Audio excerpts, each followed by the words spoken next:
heck? Yeah. That's weird. This whole thing has gone crazy. I don't know what even to think. Right. Yeah.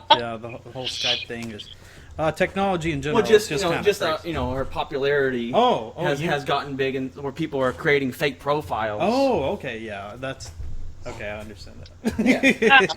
Yeah, you're saying Skype? Yeah, dude. Skype is old. So, maybe you could tell me which names did you put in there? How did you find this one? Like, what did you try before this? And then I can. Oh, originally I just typed in your number, and it brought up I guess a fake profile. And because it said number, like my cell phone number. Yeah, the one I was texting. I typed in your cell phone number into Skype, and because usually our phone numbers are connected. It had a picture though. It had a picture, and it said you chatted moments ago. Yeah, it said you chatted very recently. So yeah, you may want to find out who's. So that's very odd. That is odd. I mean, I've had a couple of these Skype things over the last month, but like. It hasn't been what I would call recent because it's been at least a week or two. Oh, yeah. So. Yeah, so. Okay. Interesting. Very interesting. Oh. Hey, I don't want somebody pretending they're me and talking to somebody. No. Okay, that's interesting. I wonder if I should change it to Jan Broberg. I wonder if I can. If somebody's made up a fake thing, are they going to let me do that? That's so weird. Okay. In fact, when we put it in, there's actually like 5 profiles of Jan Broberg, and then one of them has your picture on it, and said, yeah, like I said, it said it chatted moments ago. So we were just like, what in the world? Yeah. Gosh. Yeah. But, okay, well, that's really weird, and thank you for telling me, and I'll see if I can figure out how to fix that. People want to impersonate me now. This is getting scary. Yeah, for sure. Like you haven't dealt with enough, huh? Jesus. Right. Yeah. That's true. So far, I haven't had any weird, crazy people like come into my cul-de-sac or my neighborhood, so that's good. That is good. I keep for stuff weird like that to happen. Yeah, that's next week's issue. Yeah. Oh, that's what we'll talk about when I talk to you next week. Okay. Well, I really appreciate that you want to, have a conversation. Oh, and absolutely. Basically, I think you have a circle of people that are listening to you and that you influence, and my message is just to end childhood sex abuse by people that kids know, love, trust, and that message is worthwhile on any platform, any group of people. So thank you for having me. Absolutely. No, thank you for coming on. Thank you so much. We really understand exactly what you mean, and this is something that I personally hope we can help people. So thank you. Appreciate that. I know that you're mostly lighthearted, but once a month you do something serious, and this is definitely. I know that, but also I think there's a hopeful message in here too. So hopefully, we can give some hope to people either who have already been through trauma, or that we can, let them know that they can, get the help and the healing they need and have productive, wonderful lives, or we can help somebody, to notice something that they wouldn't have before, educate and raise awareness. Those are the positives out of all of this. Exactly. Absolutely. Now, I'm Adam. This is the voice of Adam, and next to me is Eamon. Hey. Amen. Eamon. Yes, ma'am. And Is it spelled like amen, but it's amen? It's something like that. It's almost like Rastafarian. Well, he's a Twitch streamer, and he's also scared of the government, so he does not use his. Yeah, I'm really off the grid. Yeah. Amen. Got Yes. it. Like And, take aim with amen. Exactly. You're the first person that's gotten that. You were the first person that's gotten that. That's amazing. This is Opinions and Beer. Every episode we have a craft beer that we usually include at the beginning or the end of the episode. Okay. Cool. But in between there, it's just all about whatever. Yeah, whatever's going on. However the conversation takes us. Exactly. Right? Okay. Are you a beer drinker of any sorts at all? I'm really not. I grew up in a family. We didn't have any alcohol in our house, and I don't know. I just never developed the desire or tried it, and I just have never really been a drinker of any kind. Oh, we'll definitely want to turn that down. Hold on. Okay. Oh, that's better. Yeah, no worries. Yeah, what's funny is like we're a beer show, and we have a lot of the majority of our guests so far are not drinkers. Yeah, I would say like Right. close to like 90%, which is good, which is fine. Wow. 1% doesn't. How funny. We're the only people that are like habitual like alcoholics, I guess. I'm not an alcoholic. Okay. Never mind. That's a strong word. Yeah. Oh, sorry. I don't know how to get Admittance the sound of my phone not to come to my computer when I've got the sound turned up. Oh. I guess I have to turn my phone off or something. Hold on. I'm trying to figure this out. Okay. Let's see. Doing a podcast with opinions and beer. I'm getting you more followers. See, I'm getting a bigger audience. Yeah, we've been racking up guests. We had interviewed Michael Jai White recently, and we also interviewed the director of SLC Punk. So. Oh yeah. Oh, that's cool. Which that took place. That movie took place. You're from Salt Lake City right now. Is that correct? No, I'm in St. George, Utah, which is southern Utah. It's about an hour and a half from Las Vegas, so I'm about 4 hours from Salt Lake to the south, towards California. Yeah, I used to live in the Salt Lake area. My first agent and the first projects that I did for film and television work were out of Salt Lake City. So I did live there for a period of time, but then I moved down here to the southern end of Utah when I remarried and helped raise 4 stepdaughters and my son.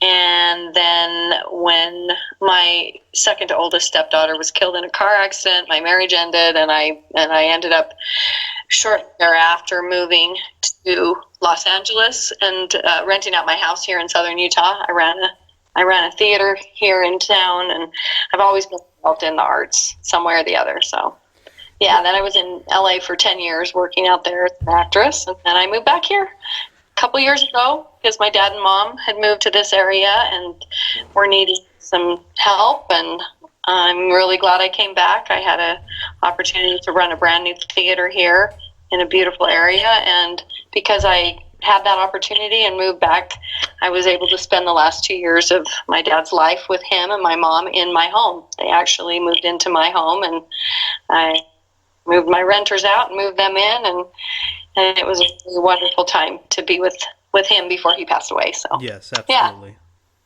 Yeah. So I got a quick question here. I remember hearing something like you went to BYU since you were over there. Is that correct? Yeah, that's right. That's where I went to school. I graduated from Brigham Young University. Yeah. Okay. Yeah. They have a very strict set of guidelines there as well, huh? Well, that's true. They do have a pretty good. What do you call that? It was called some kind of BYU code of ethics. Yeah. They do. Yeah. It's very strict. I remember they just kicked off like half of their football team because they found a little bit of marijuana in one of their cars. So yeah, just totally kicked them off the team. Oh, my father-in-law is a really big fan of the BYU football team, and he's just been absolutely livid the past couple years because they've been doing so bad. It's time for a new coach. Yeah, exactly. When I was there, Steve Young was our quarterback. They were doing awesome. Yeah, exactly. Yeah, okay.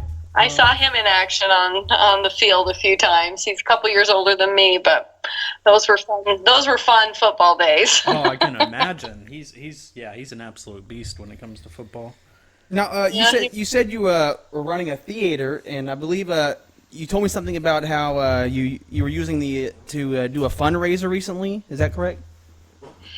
Yeah. Well, what we were doing was we did an awareness event, education and awareness with some of the other nonprofits in our community that do really important work for women and children, provide shelter when they're escaping some sort of violent or abusive situation. Children's Justice Center, they are advocates for children in court, and so we showed the documentary as a way to raise some funds for the nonprofits in our town, and it was a really big success. People came out and supported, of course, the film and in being there, and our Q&A afterwards with the other nonprofits was really important information for the community. And then we were able to give both of the nonprofits about $2,000, and so it was really cool. Yeah. It was great. That's great. And members of BACA were there, the Bikers Against Child Abuse. They had a table set up, and a couple other, organizations in town that also, empower kids, and so it was a really neat event. Yeah, I was actually going to ask you a little bit later on, but how did you come about meeting the members of BACA, and how did they get involved with some of your forums and whatnot? Well, when I was speaking and doing speaking engagements, pretty much wherever I was asked, it was like back in the early 2000s that I had been asked to speak at the university here in St. George, Dixie State University. And because the guy who kidnapped me happened to live an hour away, which I had no idea. I had no idea that he was literally living right across the state line in Logandale, Nevada, and about an hour from St. George. He saw my picture on a poster, and he started to call the university and tell them that I had made up this story, that he would sue them if they let me talk. But they decided to go ahead with the conference, and basically because of all the threats that he had made against the college, the St. George Police Department was at the event, at the campus. The campus police were there, and then members of BACA, who I had actually met through my dentist. his hygienist was a BACA member, and anyway, she had told her husband, they were both BACA members, and so about 20 bikers showed up at my front door and surrounded my car. It's like a motorcade of bikes around my car as I drove to the university. And never in a million years did we think that he would actually show up, but he did, in a van with a gun. And I was inside giving the presentation to about 800 women and their daughters.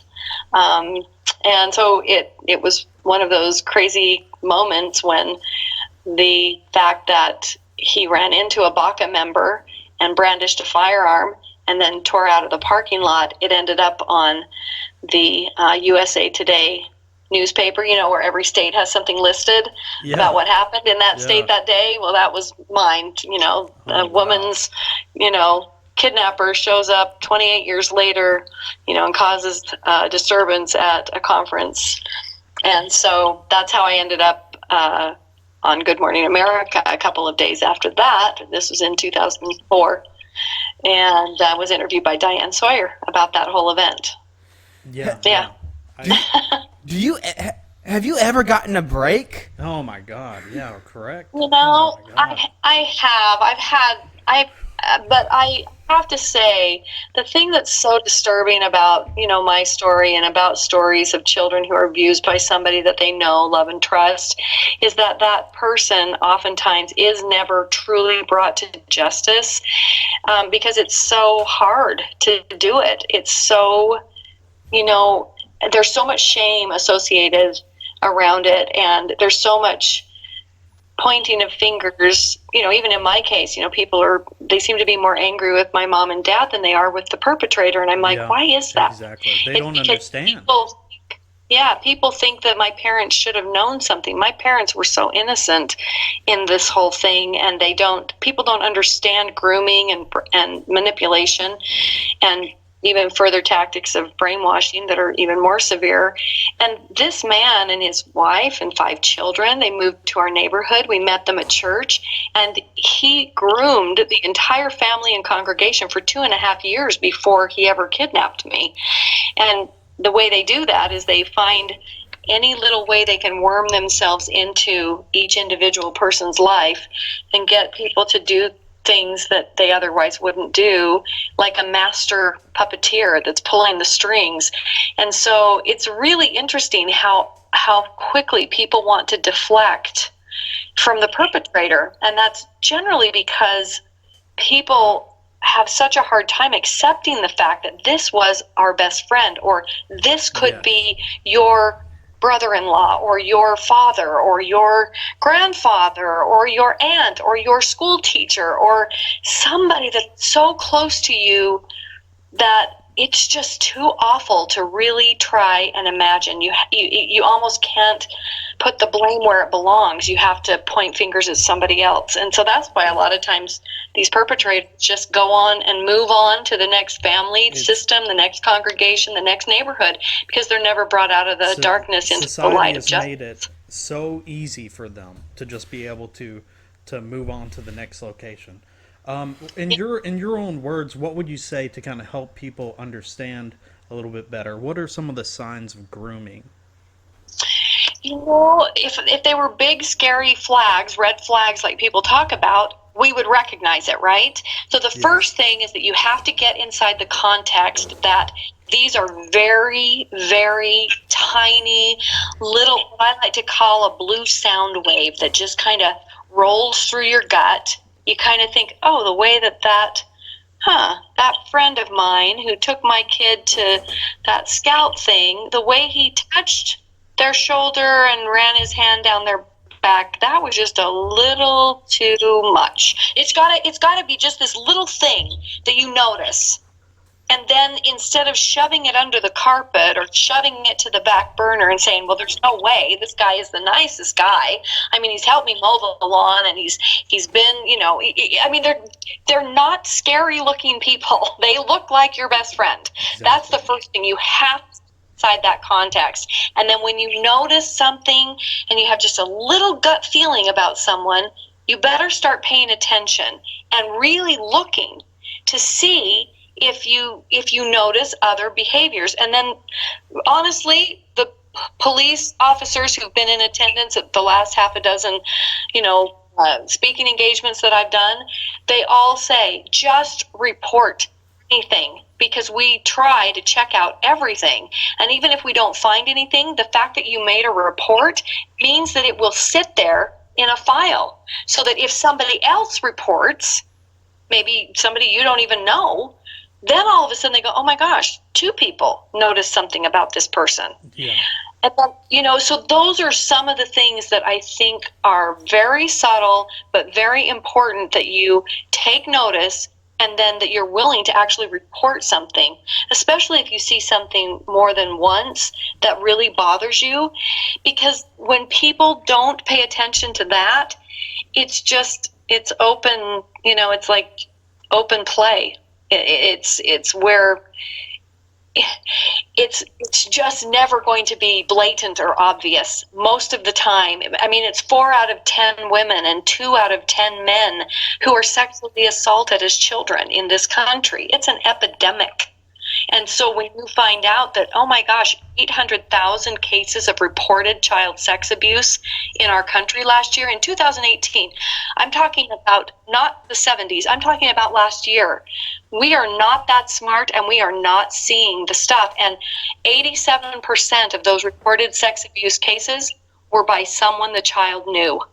So wake up. We got to get the antenna up. We got to fine tune it. We have to see what we don't want to see. The reason we don't see it is because it's just too awful to imagine. And the first thing we do is, well, not that guy. I'm just being ridiculous. I don't want to be prejudiced or think that I've made this up in my mind. We talk to ourselves like that because it's too awful to imagine the truth of it. Who wants to think that it's somebody that they love, know, and trust that could be doing something like this to their kids? For sure. So nobody. If say someone is maybe putting off that aurora or something, or maybe like an aura on the aura, and they kind of like, you kind of feel something, but you don't want to be that prejudiced person. Where's the line? Where's the drawing of the line none of us like want to falsely accuse someone of this. That can ruin somebody's life, right? And we don't want that. And I'm definitely not. I mean, I'm not a man hater. I don't feel that way. This happens with men and women. And this is what I think you do. This is what one police officer told me at a conference I did about 20 years ago now. He said, what you should do is you write it down. You make a log, the date, the time, and what it was. Even if you can't, describe that what they did was actually inappropriate, but what it was that happened, or that they said, or how they looked at, or that gave you that little tiny feeling in your gut. Write that down. And then the next time that you're around that person and there's kids around and you notice something else, write that down. And if you could make a log of 4 or 5 things that you've noticed, that person is always the one that takes all the kids to go get an ice cream, after an event, that person is always the one that's offering to pick up the kids and give them a ride. And for some reason, it starts to feel like nobody is that interested in somebody else's kids. Not really. I mean, even my nieces and nephews, I only want to spend so much time with them. You know what I mean? And I love them. We all know. That's the harsh reality of it, isn't it? Yeah. It's really true. And so, there's a certain line that is, I think most people understand, that is kind of normal. And then there's a certain line when you see a kid hop into a truck and sit right next to their dad or their uncle or whoever it is that's driving the truck, and you're like, that's just weird. That just there's plenty of room. They don't need to sit right there in that truck. They should be over on that other end.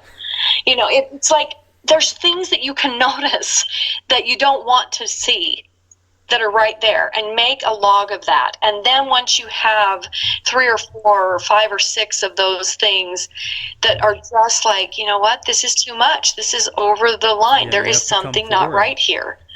Then you could open, at least make a report to the police department. I wasn't even going to bring this one up, but I actually had a friend who I was starting to point out these really oddities of the man he was hanging around, and he is no longer my friend. Exactly what you're talking about. Yeah, and I would say that was a systematic, a perfect example of grooming. He sat there, dude, he groomed him to think that way. Exactly. And he hasn't talked to me in I think 4 years now, 5 years it's since I tried to.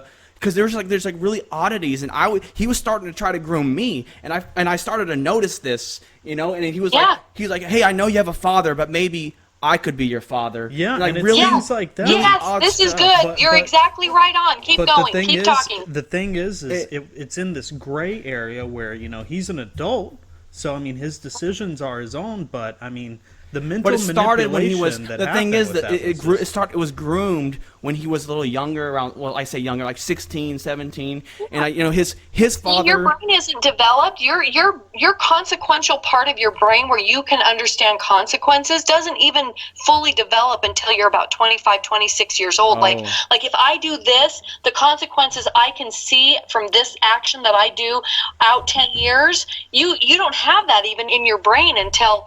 That's the last part of your brain to develop, is the ability to see that this action that happens today gives me these consequences 10 years from now. So the fact that this was a young person, I mean, a 15, 16, 17-year-old is still very young in that area. And so they're easy to groom at that age. And then as they get older, now it's too late. They've already been manipulated and brainwashed. They've already been groomed. So now they start to become the person that this person has groomed them to be, and they will oftentimes be the person that goes after younger kids to bring into the relationship. It's so interesting. Exactly right. But I could give you several, cases. There was a case I heard about when I spoke with the Attorney General at a big conference for Operation Underground Railroad, and he said he was the second keynote speaker, and he said, well, first of all, everything Jan said is true, and let me tell you briefly about one case. Had a man walk into the Attorney General's office, thought he was going to get deported. He was an undocumented guy, but he came in anyway and scared to death, and said, something's wrong with my son, my 14-year-old son. In the last year and a half, his whole personality has changed. He's riding his bike away from the house at different times of day. He comes back sullen. He won't talk to me. His grades have gone from straight A's to, C's and D's. Something is wrong, but I don't know what, and I'm so scared, and I don't know who to turn to. Please help me. And so the Attorney General's office opened up a case. They said, don't worry, we want to help you. Opened up a case and started watching this boy ride his bike to this house. And then they noticed other kids in the neighborhood riding their bikes to this one house in this suburban neighborhood, nice little neighborhood in suburbia. And pretty soon they're watching and following 9 kids that are riding their bike all from the ages of about 11 to 14 to this house. And anyway, they gather enough evidence and they uncover that this guy has been pimping these kids for sex out of this house in this suburban neighborhood, and they find out not 9 kids, a total of 32 kids, some that were older, that got the younger kids involved. All the kids are brainwashed. None of them have told their parents. Not one other parent had come forward to say, something is wrong with my child. Something has happened. It was this little man who thought, oh my gosh, I'm going to get deported if I walk in there, but I have to have help because I don't know what's wrong with my son. And so, you look at an experience like that and you're thinking, okay, where were all of the other parents? Where were their antennas? Exactly. What were they not willing to see or notice? And 32 kids out of the same house I think being sold for sex in suburban America, wonderful neighborhood, and this is the kind of stories I'm talking about. Yeah, this is the same neighborhood that where my friend had this, and I beat myself up constantly because I was a teenager too, obviously at the time, and I was dealing with my own little teenager things that I thought were important to me. And I remember sitting with him. We were in like an Italian restaurant, and he started talking to me about how his boss, basically one of our not close friends, but a friend's dad, it was his boss. Yeah. He's about how his boss was smacking him in the face. How he smacked him in the face quite a few times. I'm just going, oh man, that's crazy. Why are you putting up with that? And he's like, oh, I'm just trying to, I need to stay there because he promised me, the family business of working on cars or whatever. And, I just kind of dismissed it because at the time, I was doing my own things. I was still, I was preoccupied with myself. Sure. And, proverbial candy. And by the time I could get to him and try to help him, he had already been, what's that word where you kind of sympathize with your captors or whatever? It was like the Stockholm syndrome. It was kind of like Stockholm. The guy convinced him to move in with him. So now he lives with that family. And this is such a good topic because this will help us move on. And it just go ahead. And I started to try to bring it up, and they told him that I was saying this because I disagreed with their religious beliefs. Yep, exactly. And so they had him cut ties off. He had to cut off ties with me. Hasn't spoken to me in 4 or 5 years, and I feel like I can't do it, because obviously he's in this position where he thinks that this man is a good man, so he would deny it, any wrongdoing. And so it's hard for me to. There's nothing I can do, and I think one of us went to the police and they said, hey, he's an adult and he can do what he wants. People just don't care about it the way that they should, and it's disturbing. Right? One of the things that I wanted to bring up here is you guys hitting it on the head, man. Yeah. It's kind of a similar situation. I'd heard you speak before about how Elizabeth Smart's story kind of is almost in a similar situation where they get to a point where they're so mind controlled that they wouldn't even talk to someone that they knew if they ran into them.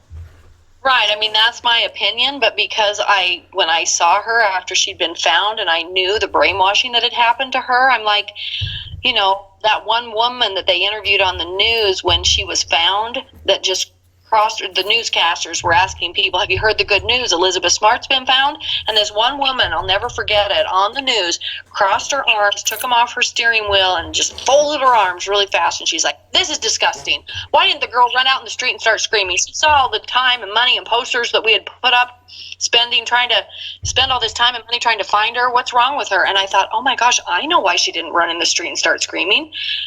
She wouldn't have done that even if her mother had been standing there, because she was so manipulated by that time. I mean, 9 months in that sort of fear, and people just don't get. They really don't get grooming, mind control, manipulation, brainwashing. They just don't understand it because they look at that and they think, oh, that's somebody sitting in a room where a white light is flashing in their face. I'm like, no, this can be as simple as somebody who's been conned to buy a car they don't want. It's as simple as being flattered to the point of doing something that you otherwise wouldn't do with a boy. When I'm talking to teenagers, I say it's peer pressure. Who's the ringleader that's getting you to do something you wouldn't otherwise do? You've just been manipulated. So you have to bring it down to people's level so they can relate. But mine is this extreme story. But all of these kinds of things are examples of being manipulated. Yes. And that is what we want to get people to see, and especially our young people, so that they can hopefully not be, but in the meantime, we as adults and parents and those people in their lives, we have to see things for them that they may not be able to see for themselves. Yes. Exactly. I do feel like in the recent years, now that more stories are coming out, it is helping, but there's still a long way to go. And I'm glad that personally, I'm so glad that we might be able to help change some opinions on this tonight. So. Oh, I really appreciate it too, because it really is a huge number of people, and it's an important movement that we start to change this tidal wave of abuse, and what you're doing is just a wonderful way to get this out there and get people talking that would otherwise not be talking about it. And I think it's such a deep topic to talk about. Exactly, and that's the whole point, is that it's so hard to talk about, period. Under any circumstance, and that's why people feel like they can't come forward. What? Right. So, do you think that? Think about how people have been so traumatized, and literally, I still call it manipulation.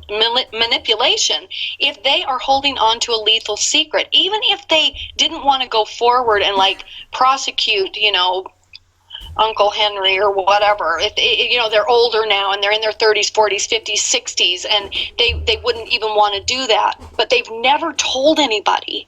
It's like that is lethal to them. The first step in healing is you've got to get it outside of you so you can look at it so that it isn't running your life. And I'm just like, people that are holding on to a secret about someone, they are still, to some degree, brainwashed because they're not talking about it.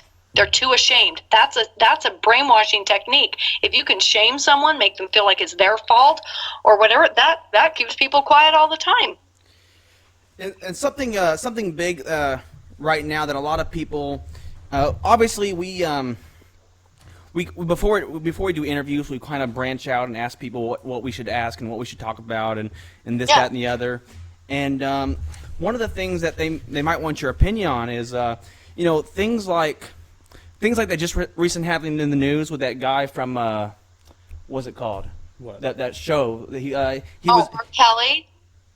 R. Kelly's pretty rough. No, not R. Kelly. My God. Okay, it's kind of a separate issue, but I'm saying the guy that was beaten outside. Oh, are you talking about the guy who essentially did a hate crime? Yeah, the hate crime against himself. A lot of people are saying there's that low 5-10% people that disturbingly make up something like this.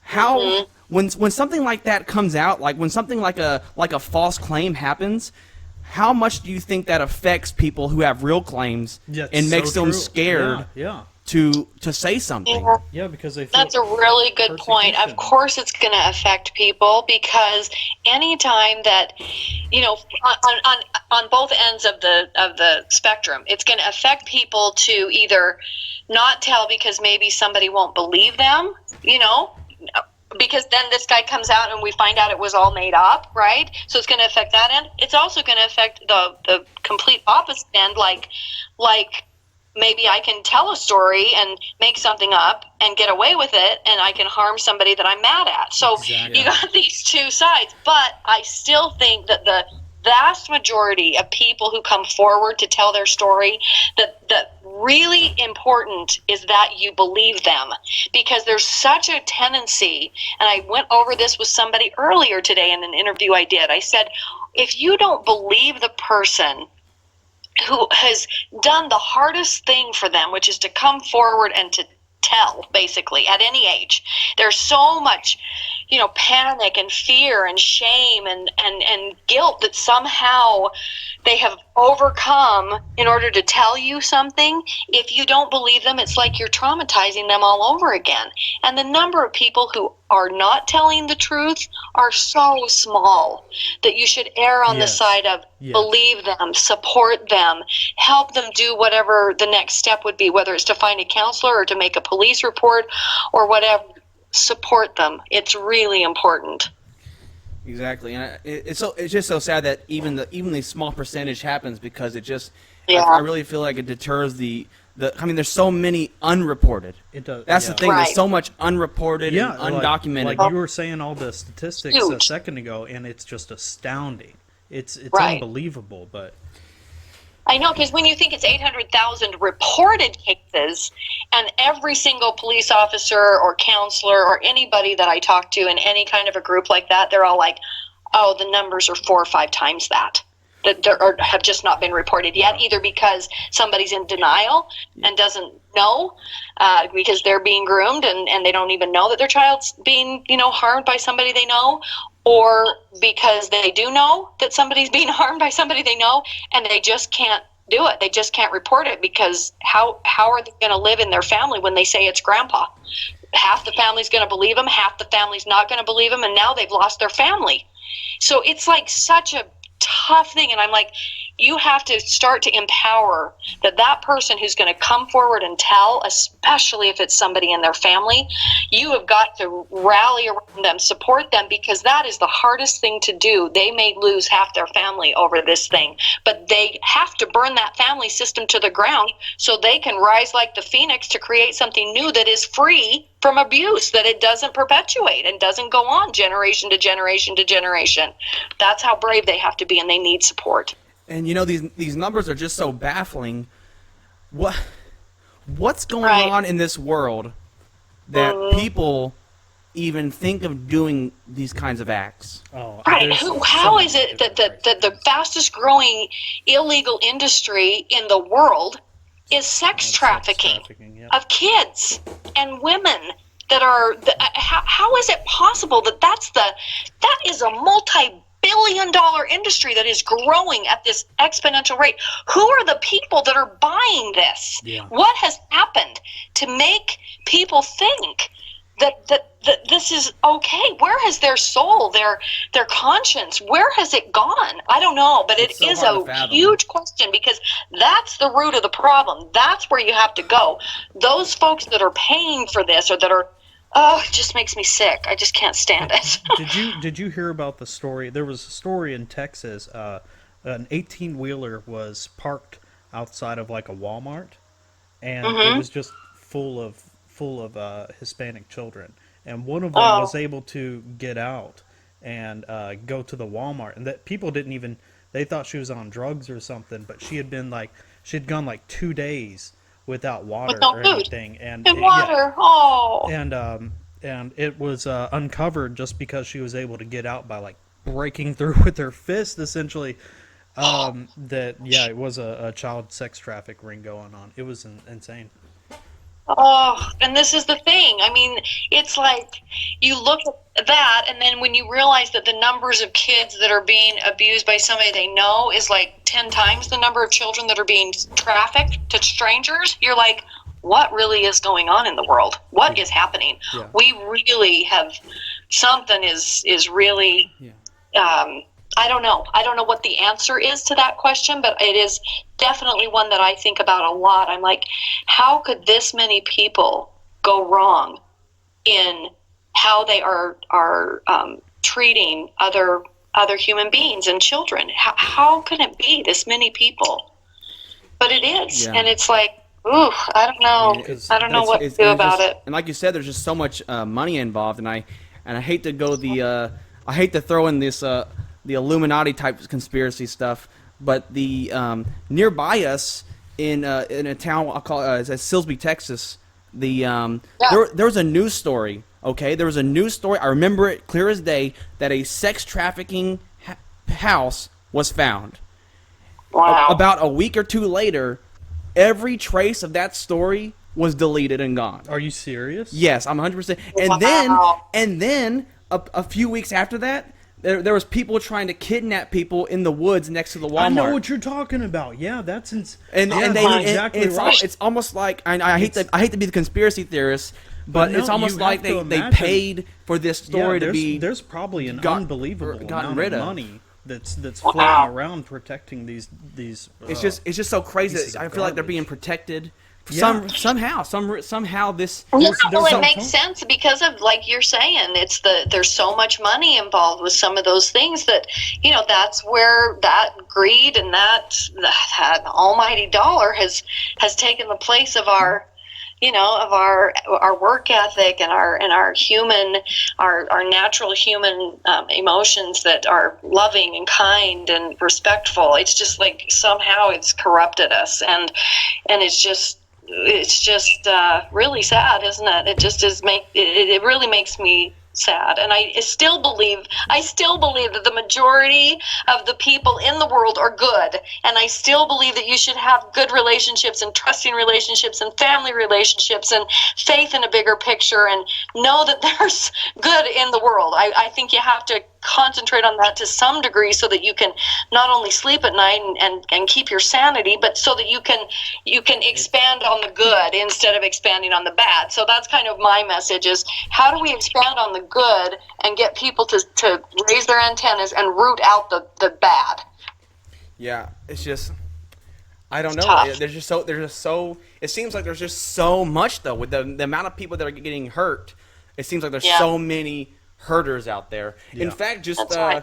and you have to constantly be on the alert. I know we were at the mall recently, me and my wife and my son. I was getting my hair cut, and my wife said that she's seen a picture on the news that they were looking for someone who's a kidnapper, and she had seen this man in the mall watching our son, and would like walk up while I was getting my hair cut. He would like walk up a little bit, then back up, and then walk up, and like my son was kind of like running around. I guess my wife was watching him and stuff, but it was just kind of really it was just really scary to think that you then see this guy on the news.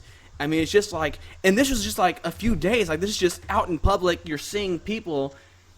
Every time you go out in public, you have a major chance of bumping into a predator. That's exactly right. That's exactly right. Yep, I agree. And that's just the scariest thing.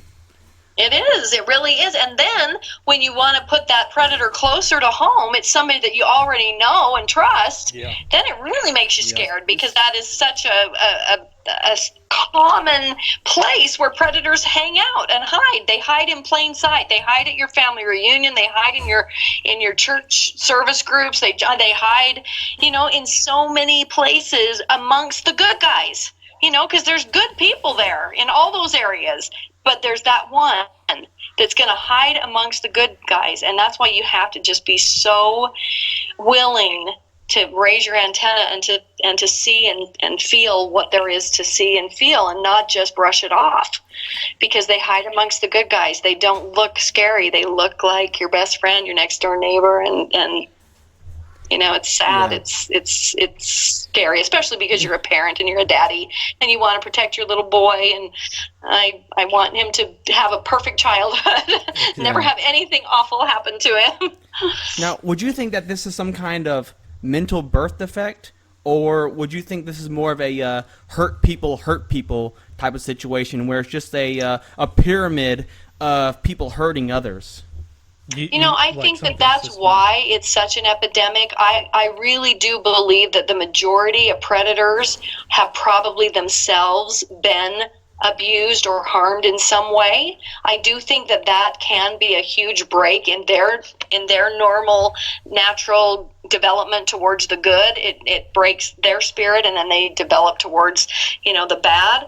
However, I do know a lot of people who have been through really rough things as children that have chosen to get help and make sure that they've got the right counselors and that they have lives that are productive and free from their past, abuse, and that I believe you can make a choice there. So I think the thing that I say to people is, even if there is a way that the predator can get help and can get counseling and can become, a better person and not a perpetrator anymore, I don't know if I would trust them in society. I still think they might have to live out their life in a special facility or in prison, because I don't want to take the chance. I know that my perpetrator, the guy that kidnapped me, abused me for 4 years, went on to abuse 4 other girls before he killed himself and died. So I know that now because they've gotten in touch with me. And so you go, wow, this guy never stopped. He was grooming the next child while he was raping me. And then she put him in jail 9 years later. This is a true story. He was convicted of rape of a child in about 1987, I think. He served a year in jail. He was sentenced to 10, served 1, got out. And then there were 3 other victims that came in the 2000s. Do you until believe the 1990s and early 2000s, until he killed himself, and I know who they all are. Yeah. So it didn't end. Do you believe in the instance of him that he was telling the truth about that? I know that he had gone to like a bunch of counselors or some mumbo jumbo almost, I'd say. But do you believe that that he was actually molested as a child, or? I do. I tend to believe that is true, what he told my parents, that he was going through, like when he used those tapes, you saw the thing, and he wasn't sleeping inside my bed, and it wasn't all night. He was laying by me on the outside of the bed listening to these tapes that this fake psychiatrist had given him, which, was found out later that his license had been revoked, to listen to these tapes, that somehow that was going to help him overcome his childhood trauma. I do think that he probably did suffer childhood trauma and sex abuse as a kid. So, that's very possible. And for me, I think, that's probably true. So what it boils down to is, how do we help the perpetrators? How do we help them heal from their trauma so they won't perp on other kids? I know, that's such a hard topic to think about, too. It's so hard because you want to just, I don't know, personally, whenever I just think of the topic, I'm just immediately filled with rage and hate, but I know that in order to progress as a society, we have to be able to understand it better and be able to overcome it together. Yeah, and maybe they can and maybe they can't. I don't know. In my case, my guy never overcame it. He just perpetrated on 4 other girls after me and 3 girls before me. And so it was a lifelong thing that I don't know if the tapes were real. I don't know if that was just a story he gave to my parents. I was asleep. I'd been tucked in bed my whole life. I was 11 years old, and, my mom and dad laid by us and read us stories, and we tickled backs and talked every night. So, him laying by me was not a big deal, on top of the covers with the door open, listening to these tapes. I was asleep. I don't remember him ever molesting me then. It all started when he kidnapped me, and I was in the back of that moving motorhome strapped to a bed, and then that abuse all began. But, there's conjecture that maybe he was, but I don't, I can't say that because I don't remember any of that happening at that point. Yeah. So I think he had another little girl. What I think is he was literally probably molesting somebody else while he was grooming me and my family in those 2.5 years before he kidnapped me. I think he was probably having some sort of molestation of some other little girl in town. Now, that's what my opinion of what was happening. Yeah. You say this and it actually kind of hits home, and I feel like we have maybe one too many. Honestly, we have one too many stories that are very relatable to this situation. I had to ask if I had permission to tell you this story. My wife was molested as a child for years by her stepfather. And one of the biggest things right now is that she she's going through therapy and she has a therapist, and she's trying to come out and talk about it and she even messaged her stepfather's new wife and tried to warn them that, hey, I was molested, and she actually got a lot of backlash from her sister and her mom and stuff, and a lot of that has to do with they still receive money from the stepfather, and see. It just makes me crazy. But it's just so scary because the stepfather is like watching the kids and they're like, oh, he's not like that, or he's a change and stuff like that. It's like, how can you even justify? How can you be around this person when they molested your sister, your daughter? How are you going to let them around other children?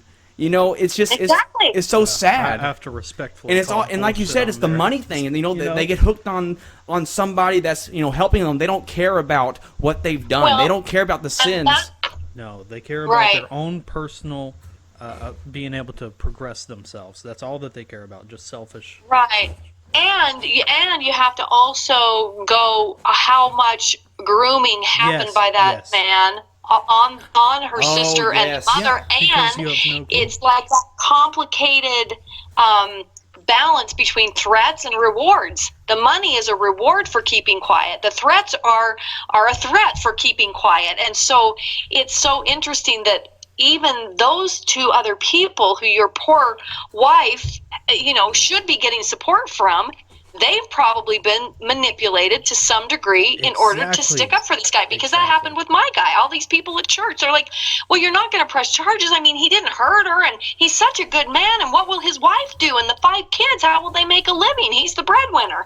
So you see how complicated this is. I just admire and just want to praise your wife up and down for what she is doing to make sure that she is healthy and that she has recovered, so that her life can move forward in a wonderful way. She's really trying, and she's actually going to school right now to become a child psychologist to help children who have been suffered through abuse.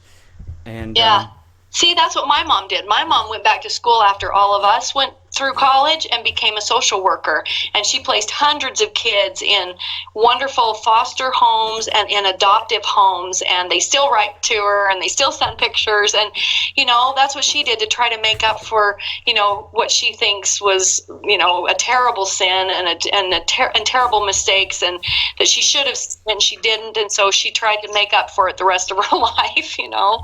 So and it's that's so really cool. easy to try and blame the people around them, but you're exactly right. Yeah. It's almost always a case of manipulation and grooming. Yeah, that's what I think's happened to her sister and her mother, and I just think how horrible. And they'll come to it at some point, I bet, in their life. Well, they'll be very sorry for not seeing and sticking up for her, and they'll see him for who he really is at some point, and he should be in jail. I'm proud of your wife. She should file a report and see what happens, because maybe. And that's another thing, when she was younger, she did, and this is part of the stigma. So, she went to file a report when she was younger, and the police almost seemingly talked her out of it. Like, they're like, oh, you're gonna have to, you're gonna have to, stand up in front of everybody and tell them exactly what you did, and it was almost like, scaring her. Wow, trying to, it's like victim blaming. It's the victim blaming that happens to people, especially young people, and especially when, they want to say something to, somebody that's basically an authority figure, an adult, a leader. It happens all the time that the victim is shamed. It's why it is so rampant in various churches and religions, because that person is a leader. That person is, and so they're just shamed out of telling or making a report, because, who's going to believe you? Yeah. This guy is, this wonderful, priest or bishop or cardinal or minister or pastor or whoever. And that's just another, they just get shamed out of it. Yeah, I think people definitely need to take a huge look at all of the people around them, especially whenever it comes to their church. And you see that these people, a lot of these Catholic priests and stuff like that, they've molested hundreds of children. There's not even. And you think that these churches, they get so big, and Catholic Church, they get so huge, they're such huge. You think, like she said, hurt people. Yes, exactly. And so I just feel like. Definitely, there's definitely a way for it to trickle down when so many people we're finding have been abused. Yeah, of course, and that's the thing. You hope that what will happen is that those who've been abused will find the support they need, will come forward and tell, will get a counselor, they will get, support from their families and the important people in their life, like their husbands, like you. And when they get that, all of those things, I believe, can be healed. It's not that you don't think about it, that you can forget about it, but you really can, then really move forward in creating your own life from that point on. You can be a fully recovered, happy childhood person at age 40. You know what I mean? You can decide how it goes from there, but you got to get the help and support you need first, and you got to talk about it. So the fact that you're supporting her in doing this, and that she allowed you to talk about this today, is a huge step in the right direction. Absolutely. I'm just okay, this is the kind of thing that we got to make this movement about. This is exactly what it needs to be. People helping other people come forward, either shutting down that pedophile, that child molester, and making sure that justice is served. Trying to tell her mom and her sister, you guys are not being supportive here, and you're not seeing it. He obviously manipulated you, or you're just after, the money, which is ridiculous, when it's your daughter. I just can't even stand it. But that's what our job is now. Now that we can talk about this and bring it to the forefront, now getting the support around people so they can be helped and healed and not perpetuate the cycle of abuse. That is the mission. That is the message. I'm so glad we're able to talk about this. We had a list of things that we had here, and this is going so well. I'm just oh, good. Yeah. Well, what other? Do you have other questions? Anything else? We have a lot of stuff. If you're willing to stick with us for a while. Sure, we may have to turn this into two episodes. It's fine with us. For sure. We may actually. We're about to get into the documentary and everything, but maybe let's dial it back a little bit, and before we get more intense. I'm gonna finish this beer. More intense. You were just on The View. How'd that go? It was a great experience. It was really cool because, you have all those really intelligent ladies that are on all different sides of the equation, right, when it comes to so many subjects. But on this subject, they'd all seen the documentary. They were all united in, this is a movement that has to happen, because all of them could probably tell a personal story, whether it was themselves or somebody that they know that's close to them that's been through some sort of abuse from somebody they know. It's so common that, and I basically just felt their support of keep going, get this out there, get it moving into the place where it's exponentially, other people are now taking this message forward, and we got to come up with a hashtag or something. It was really a cool experience, actually. Yeah, hashtag tell somebody right. Or something. I did watch the episode of The View with you on it. I just wish that there would have been more time for you to have explained a little bit more. But that's just how those TV shows are. They're kind of skimmed down. Yeah, I know, these little segments. You only get this little segment, but some of them said, we hope you can come back, and that they'll have you back when the book comes out, because we want to promote that too, because in the book you get more information, right, because it's a book. Right. So when Abducted in Plain Sight comes out in March, late March, then people can, get even more understanding about how that friendship developed and how that grooming happened, and so it gives you more clues to see in your own life when you can read it. As well. And you were also on Dr. Phill a little bit.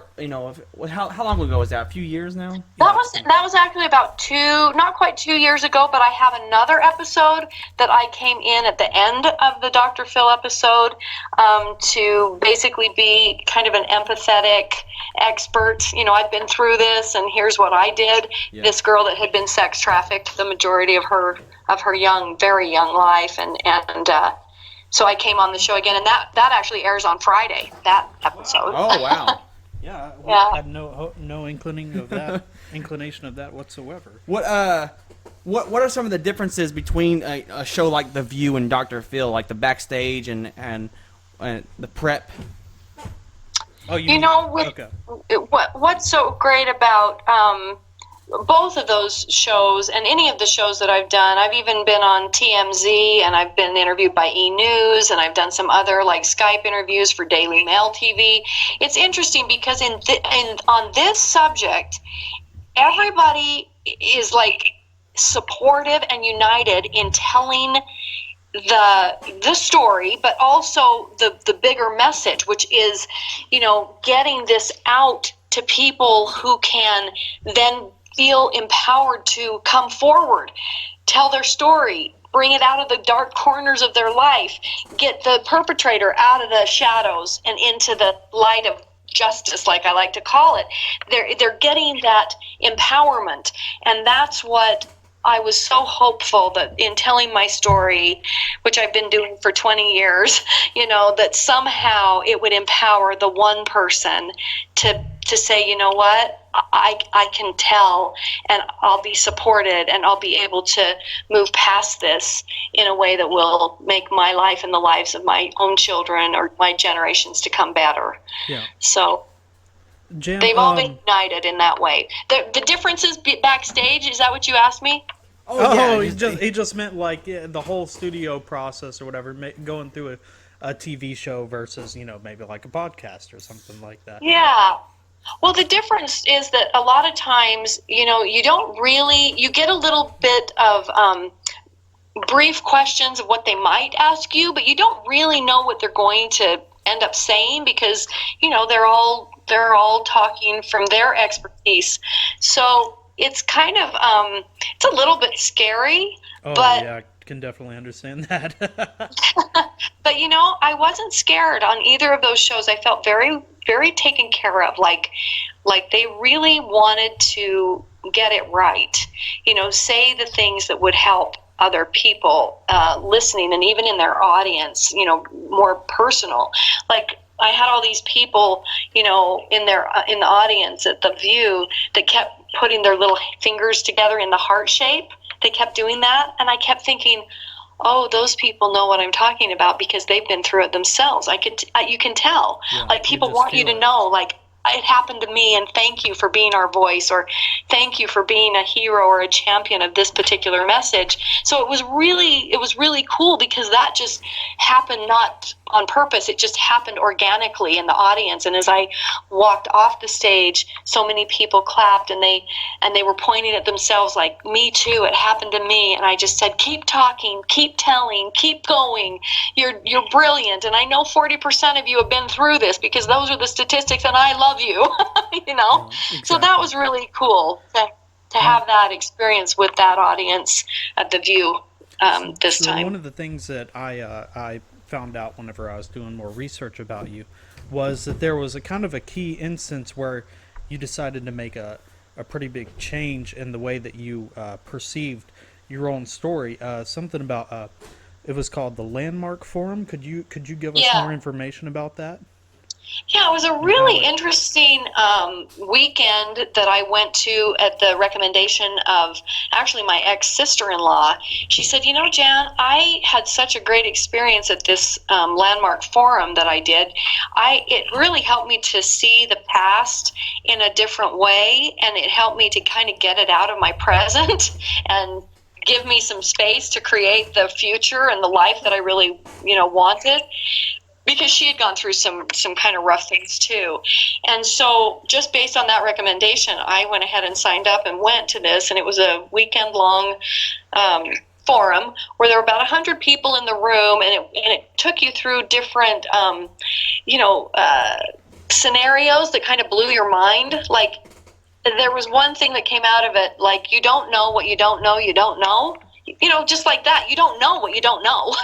Exactly. And when you kind of all of a sudden see something in your life that you never knew was there, it like changes everything. It's not like your life is any different, but the way you see it is different.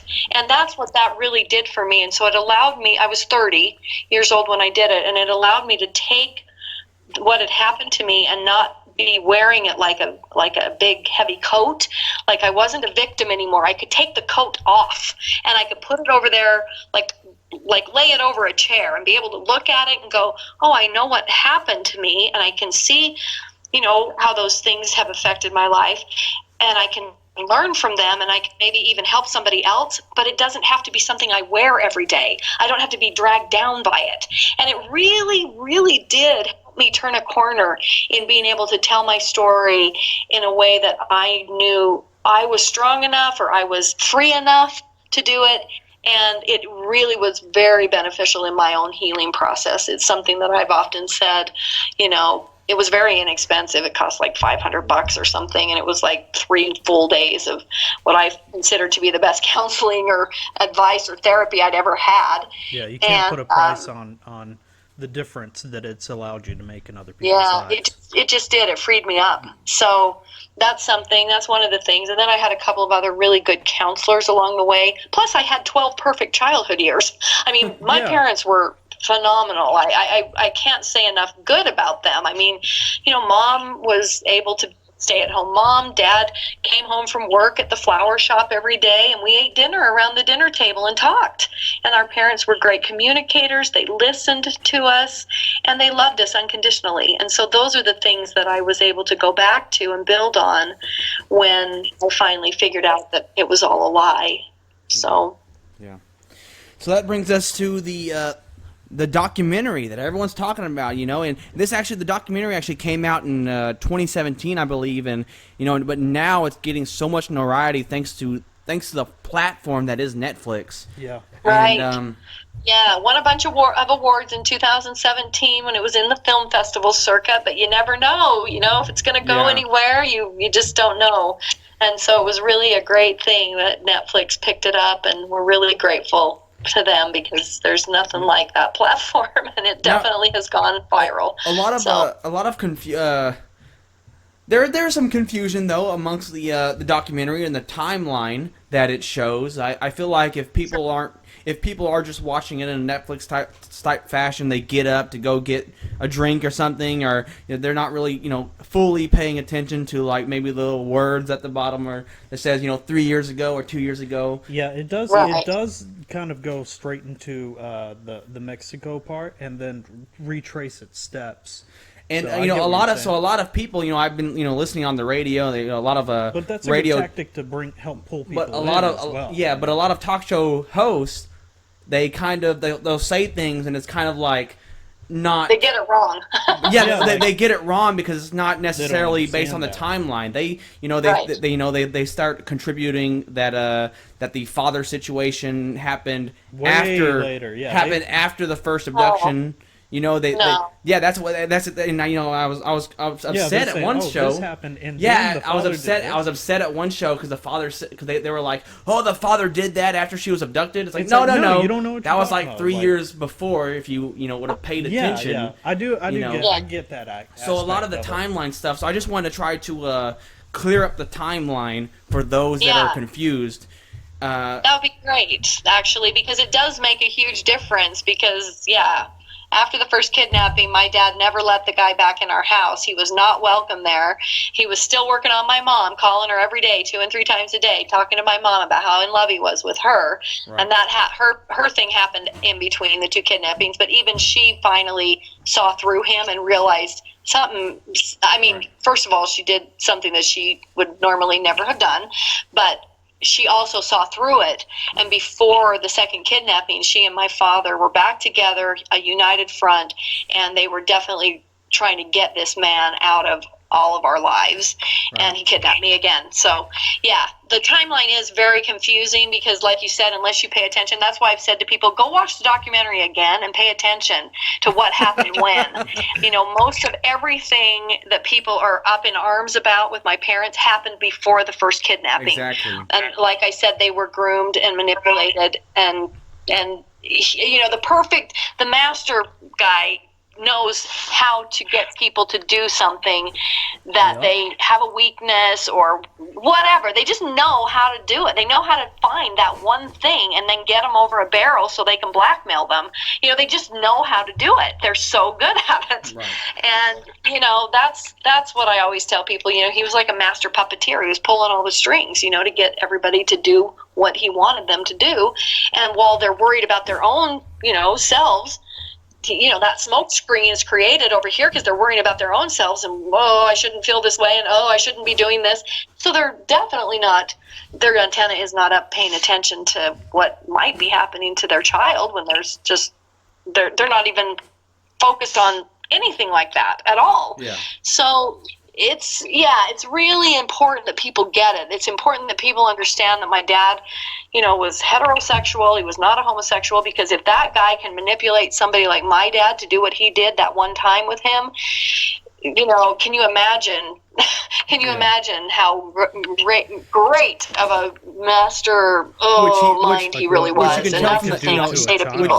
Based off the time, the timeline and the time that this happened, the era that it happened, you can see that maybe he did that to manipulate your father to dropping the charges, especially with being in the. I feel like the LDS community may have looked a lot down on the on any type of non-heterosexual act. At the time, sure, and that's very true. In that time, especially with that, any kind of what would be considered masturbation. First of all, that was looked down on, and then of course, what would be, as people have tried to say, oh well, your dad was just a closeted homosexual, and I'm like, well, no, he wasn't. And again, I have a million gay friends, so I don't have any. There's no issue there. It's just that my dad wasn't. It's just that he fit a stereotype. He was a florist. He was a musician. He was artistic. He happens to fit a very narrow stereotype, and which is unfair. Which is an unfair thing. You'd be to think anyway, in 2019 so it's interesting. With gay stereotypes, really interesting. we'd be a little over that, but here we are. So the timeline is that you met. Your family met him about 3 years prior to the kidnapping, right? Right, yeah, it was about 2.5 years. Oh, 2.5 years. During this time, between this first meeting him and the first kidnapping, he had the masturbation with your father, and he had a intimate moment with your mother in the like driving up somewhere. They drove up somewhere. And driving to a church. Yes, they were at kind of like a convention. So he had these intimate moments with them, and then he also he was sleeping in y'all's bed because he went to the fake therapist and had these recordings. And he was he was laying on top of the bed. So sleeping in the bed is different than laying on top of the bed. He was laying by me on top of the covers and listening to these tapes. Yes. Okay. Right, you got it. Okay, and then. So then they've been kind of groomed to trust him, especially the mother your mom has some has some sort of feelings towards the man, and so she's a little bit more trustworthy than he had entangled his roots into every single member, every single aspect of the family. He's entangled his roots. Right. So he asks, "Hey, can I take your daughter out?" They go, and your mother waits like 5 days before finally. Your parents wait 5 days before finally contact. Okay, now that's another interesting thing. So that's another part that's kind of left out of the documentary. So the very night that we didn't come home, that very night when we didn't show up, by this time, Gail, his wife, I don't know if I should say her name, but anyway, his wife had come down to my mom and dad's house. I mean, they're best friends, right? And she's worried. They're all worried. Like, do you think they got in an accident? What happened? They called the sheriff's department the very night we didn't come back and asked, has there been any accidents? And they described his car. Has there been anything, can you send police out to look? They were headed towards American Falls to go horseback riding. They're not looking for a missing child. They're not looking for a child molester. They're just thinking we got in an accident. They did call the sheriff's department. They said, no, we haven't had any reports of any accidents. We will put out an APB, to look for the car that you've described. And that was that. That was the first night. The second day that goes by, mom and dad are like, well, who else do we call? And they had talked about calling the FBI, and Gail was like, oh, no, don't call anybody like that. I think in her mind, the bells and whistles were going off too. He bought a motorhome. We've moved 3 times before we ended up here. Something's, she knows something. She's not, I don't think that she knew cognizantly, or I don't think she was that person, but she also, I believe, was abused or manipulated or groomed by him, right? Absolutely. So she's got a few little ideas going off, and she doesn't want them to call the FBI. So she says, I'll call all of our relatives. Maybe something, I don't know, maybe he went to see somebody and he just hasn't called home. He just So my mom and dad are like, okay, well, we won't call anybody yet. And so they wait. And then by the next morning, Saturday, when they did call, which is just, a day and a half later, the FBI office was closed. And it said you can call on Monday, and they got some number in Butte, Montana. And so now they've kind of done everything that they know to do. They're like, I don't know what else to do. And they don't feel like there's any foul play because they don't have that recognition of this person yet, right? No. So what happens is on Monday, they do call again down to the police department. They have put out an APB, and guess what? They had found the car. They found it off the road, hard to see. It wasn't like it was visible from the road, but they had found the car. And the next day, on Tuesday, is when the FBI came to their home. They just showed up. Pete Welsh, the guy in the documentary, and his partner showed up at Mom and Dad's doorstep. And that was how it went. But, you don't get all those details in the documentary because you're taking a 7-year story and trying to fit it in 90 minutes. Yeah, exactly. So it looks like, they didn't call anybody for 4 days, until Monday. Yeah. And that's not really true. One of the things that I think, let's take a step back here as well, is let's focus on how intertwined he was with your family for that whole process of being like, well, let's not worry about it too much. Like, how did that play into effect? Can you describe that a little bit better? Sure. So I had somebody ask me on another radio program recently. They're like, well, but who lets some dude come down and put walls up in their kid's bedroom? I said, well, and this is the same answer for you. I said, the same guy that you've had a family night with 100 times, where their family and your family has gotten together and had potluck and then played games and done a puzzle and gone to the movies. The same guy that's picked us up for school every morning. All of his kids are in the car. He picks us 3 girls up and takes us all to school. That guy, the guy that's sitting by you in church doing a service project, to help the little old widow down the street mow her lawn and clean up her yard. That guy. That's the guy. So you have to realize this man was my dad's best friend by this time. Yeah. This man had 5 children. His oldest was my age. I had a crush on his oldest son. He had 4 boys and a little girl that was just a baby when they moved into our area. So we're talking now, their little girl is almost 3 years old by the time that he kidnaps me. And his wife and my mom are great friends. His wife was kind of shy, but she was so much fun because she did crafts. She'd have us over and we'd paint ceramics, or she'd teach us how to make, this new kind of chocolate chip cookie, dough recipe that you could keep in your fridge, and then you could just take them out and put them on the pan. I mean, I remember specific things doing at their house, and that they would come over to our house. We'd gone boating with them, snowmobiling with them. They had a trampoline, all the stuff we didn't have.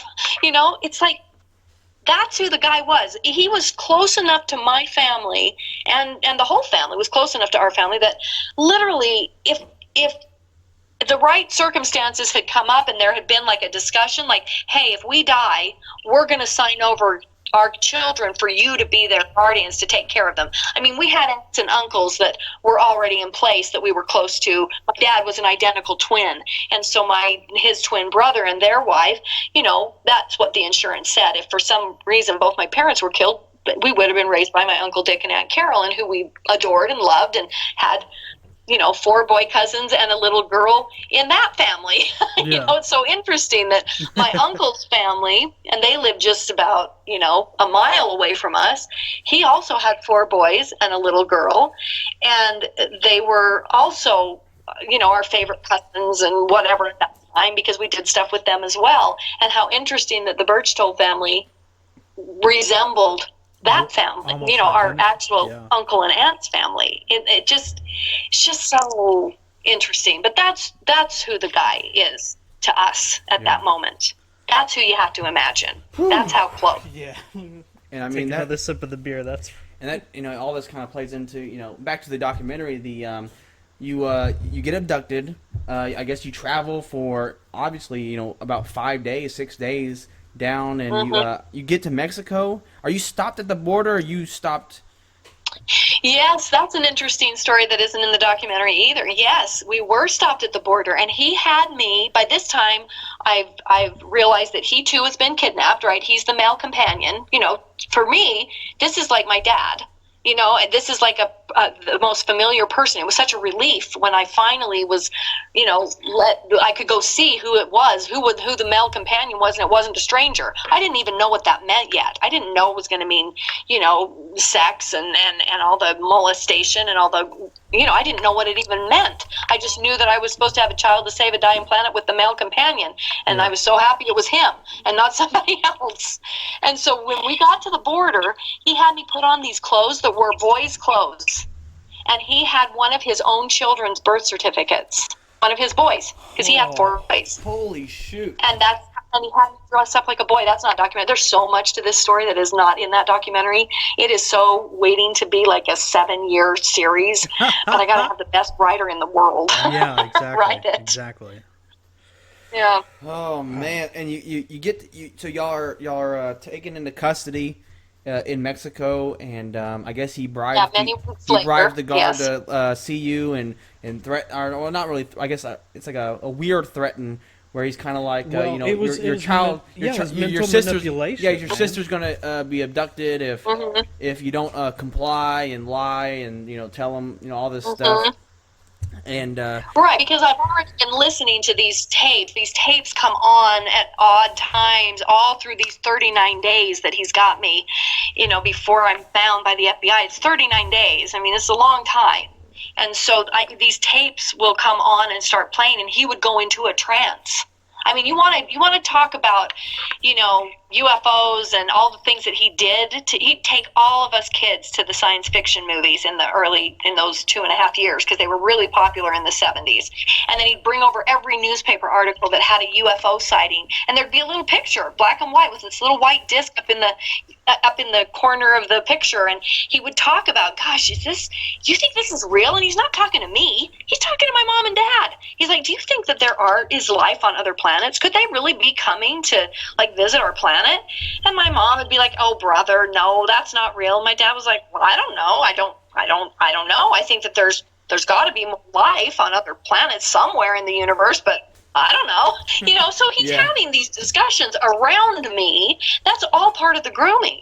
So when I woke up in the back of that motorhome, people say, how long did it take you to be brainwashed? I'm like, 5 seconds, because I'm hearing an alien voice coming out of this tape recorder in this high-pitched, monotone, staccato voice. I mean, it was as close to a science fiction movie as what I had seen, and I literally thought I'd been taken by an alien, an alien thing. It wasn't even a stretch. Yeah, and that just kind of shows how much prep he went into and how much time he spent thinking about this and having to develop a plan, just because it's obviously not the same technology as today. That kind of stuff could happen, and it's horrifying to sit there and think about how long he had this. Because that kind of thing could be done in 10 minutes today.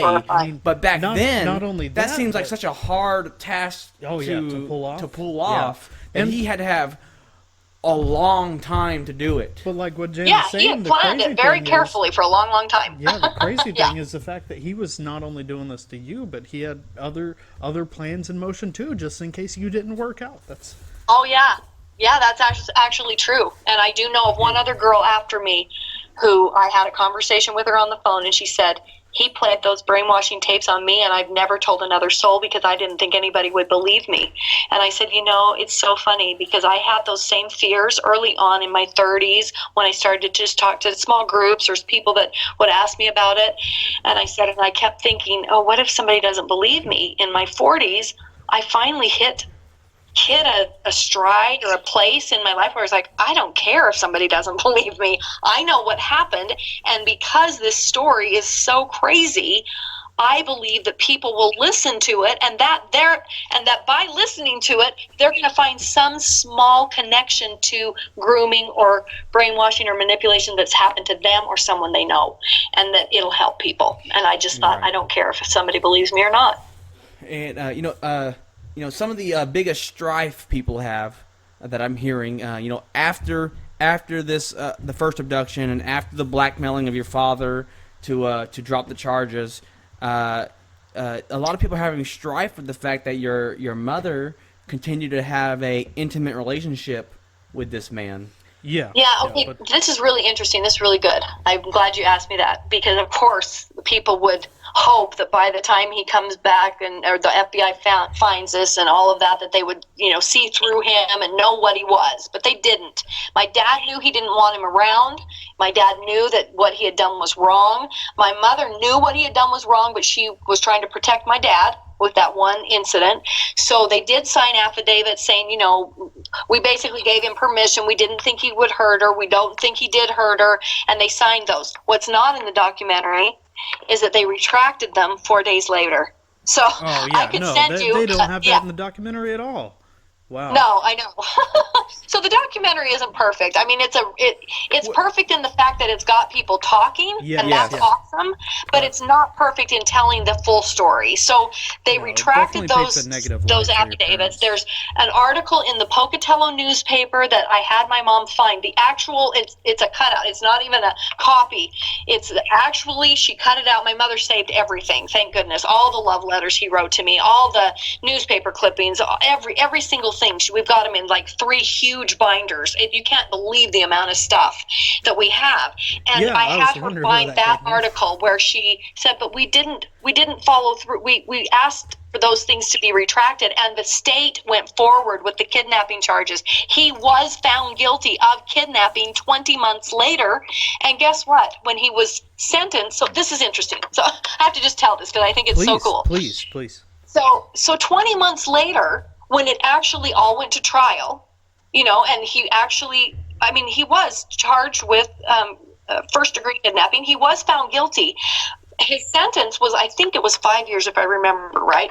It was reduced to 1 year, and then it was reduced again to 45 days, and then he kidnapped me the second time, and the sentence that he was going to serve was reduced to 10 days because all the days that he had served in jail when they were waiting for arraignment, where he sat in jail, and when he was in jail in Mexico, they credited that towards his time spent and served in jail.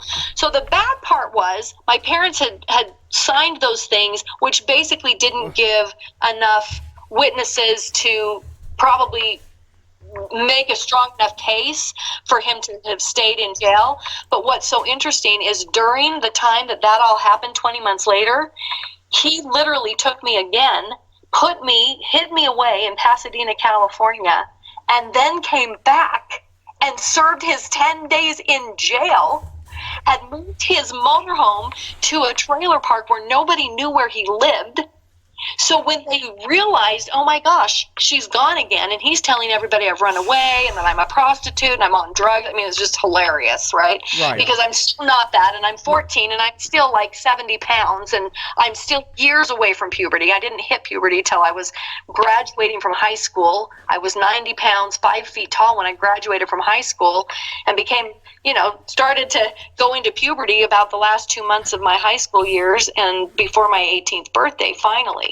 So it's so interesting that people, if they knew the timeline, if they could see that and go, oh my gosh, he came back and spent his 10 days in jail, and nobody knew where he lived, and so he was coming on the weekends to see me and to take me out of that school and do his dirty work and put me back to school, and then he'd go back to his trailer park, and it took him months before they actually found out where he lived, and then finally were watching him, and watching where he was going and stuff. So I personally scoffed real bad whenever what's the CIA agent? What's the timeline? What's the exact timeline between them? Obviously they dropped the charges, then they reversed the dropping the charges. What's the timeline between that in your mother's intimate relationship with him? So my mom's intimate relationship happened shortly after, when he was in constant contact with her after the first kidnapping, and kept saying, you know what, Marianne, you know I would never have hurt the kids. I love these kids, and I love you, and I want you, and I'm divorcing my wife, and you've got to come down here and I'll tell you more. Because my mom's main question to him was, why did you have her married to you in Mexico? And basically what he said was, well, come down here and I'll tell you why. I mean, I couldn't have come back to the United States. The reason I did that was so that I could come back into the country with Jan. Otherwise, they would have, I don't know, locked me up and thrown away the key in Mexico. So that's what he told my mom. And then he says, now come down here, come down to Ogden, where he was working as a car salesman for his brother, and I'll tell you all about it. And so my mom went down there to talk to him, and one thing led to another, and that's when the one of 3 times that they actually had sex happened. Right. But they call it an 8-month affair because my mother saw him. Sometimes with all of us girls, we'd go with her because we wanted to see the family. We still, these were still our best friends. My dad was like, no way are they ever coming to our house again, but my mom would take us some of those times. So those trips were, over an 8-month period of time. So it really took about 8 months. And then 8 months in, when my dad filed divorce, the papers for divorce, my mother, it kind of jarred my mother into reality. And she went, oh my gosh, I'm going to lose Bob, and I love my husband, and I'm going to lose my girls. Oh my gosh, I'd step in front of a train for my kids. What am I doing? And she basically came back and just she just finally saw the light, I guess you could say. And she was like, this man is evil. I can see that he's using me to get to my daughter. Yeah. I get it. For the first time, I am seeing through him.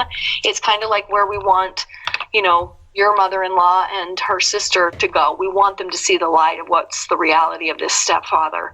And it's so hard for people to see it, but once they do, then they were they got back together. They were a united front, and of course they stayed together and repaired their relationship and everything, until the day my dad died in November, just this past November. So, yeah. So 8 months, but it was 20 months between first kidnapping and the second one. I think it's an absolute testament to how little Berchtold actually cared about you, that he served time in jail while you were in another state. That's just sickening. Yeah, it really is, isn't it? Yeah. Nobody's ever said that to me before. Thank you. Was that Adam? Or, no, that was Eamon. Eamon. Okay, well, thank you.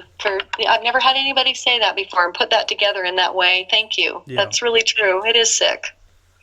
It's just. I was just a thing, wasn't I, to be used? It was nothing. There was no feeling really there. That's really amazing. Thank you. It's just. It's such a stressful. I mean, you went through what may be the most stressful thing for anybody to hear, and you went through that. Yeah, I mean, one of the things is like that. This is a weird time to bring it up, but you have your acting career and you've starred in these shows and these films, and I think that it's just mind blowing to know that your story, your actual life story that you've gone through, makes all of these pale in comparison.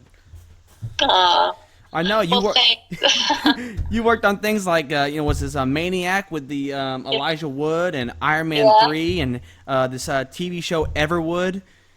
I did with Chris Pratt, who was one of our teenagers. He was, now Chris Pratt's this huge movie star. He was one of our kids. I mean, how do you go from something so, traumatic. Yeah. And then find yourself a career in acting and start to develop yourself as this career that's successful. Oh, thanks. That's a big question, and there's so many, I'm sure, small details and intricacies that at some point I'm going to write another book, and I'm gonna go through those things a little bit. But I have to go back to those really basic things. I had 12 really wonderful childhood years with nearly perfect parents who loved us unconditionally. We ate dinner around the dinner table every night. There were no electronics. We talked. And those things those basic things were so key to my recovery and my being able to heal and move forward. Also, the fact that I believe people need something to believe in, a higher purpose, a higher power, to have faith in. I even have faith in humanity. I really do. And I got that from my mom and dad, that there is good in almost everybody. Nobody is purely evil. Hardly anybody anyway. I don't know even that my perpetrator was. There might have been a part of him that was trying to get better at that one stage with those tapes. I don't know. I don't want people to say, oh gosh, I'm never going to let my kids, sit on anybody's lap or get a hug, or I don't. That's not my message. My message is keep your antenna tuned, keep it up, and when you notice something, you got to say something, or not to the person. You got to say something to maybe your wife or your significant other and say, have you ever gotten a funny vibe? Did you notice that thing? You find somebody to talk to about things, and then when it happens a few times, you do the hard work, which is to file a report. And that's going to be tough because the person is going to be somebody you know, trust, and love. And if they find out it was you that filed that report, they're not going to be happy. It's going to be really hard, but that's where we're at in our development as a society. We have got to be bigger than the perpetrators. We've got to be bigger and stronger and scarier than the people who have been the ones keeping, 40% of our grown-ups in silence and shame, because 40% of our people have been sexually assaulted. We got to change this thing. We got to root it out so that it doesn't continue to perpetuate itself. And if we can get help for the perpetrators and the pedophiles, as well as for the victims and the families around those victims, because everybody's affected. I mean, it's so interesting. If you were to talk to my sisters, they also suffered trauma, even though it wasn't directly like this. Their stories are interesting. My mother's story of trauma and how she's suffered from the guilt of what she did and the trauma that she then saw that was placed on her daughter because of what she says it was because of me. Well, it wasn't. It was because of him. But everybody had a trauma that they had to live with for the rest of their life. And everybody needed healing in this family, not just me. So I think those are the things that when I started to understand and explore and educate myself about grooming, manipulation, and brainwashing, it helped me to see how it had happened to my parents, and I tried to help them forgive themselves and to see that they too had been groomed. That was part of my healing. The good counselors I had along the way, that was part of my healing. Going to the Landmark Farm was part of my healing. I mean, there's so many things that we could talk about, but I think you have to stand up for your own healing and know that there are answers, and there are people, and there are programs, and there are counselors, and there are ways that you really can choose to live in the 90%, which is the rest of your life, and not the 10%, which was that terrible experience. You get to choose. At some point, you may need help to get to that point. I'm not saying you can just do that overnight. I'm not trying to oversimplify it. This is a tough thing to heal from, but it is possible. And you have to believe that first and foremost. For sure. And you kind of answered it. We jump around a little bit on topics here, but you sort of answered it. But one of the biggest things about that a lot of listeners and people commenters talk about is your mother, and mainly because they just can't fathom the decision making. But obviously it's grooming and mind control, but the one of the things that they kind of say that it's kind of odd that they say this is that they kind of think that when your mother's on the documentary, and maybe the documentary just paints this wrongly, maybe the documentary isn't showing this the right way. And they paint her how? Say that I missed the part about how she comes. Well, a lot of our comments. I think there's a lot of misunderstanding there. Yeah, they believe that your mother was kind of looking back almost gleefully. Is what a lot of people are misunderstanding. Interesting. Okay. Yeah, now I know what you're talking about. Yeah, I've totally seen those comments. Like she was smiling about things, or she was almost. Yeah, but I don't think they understand. Okay. So here, this is interesting. So there are times if you watch the documentary again when my mother just bursts into tears. Exactly. So she's definitely an emotional person, and she has feelings, and she feels terrible.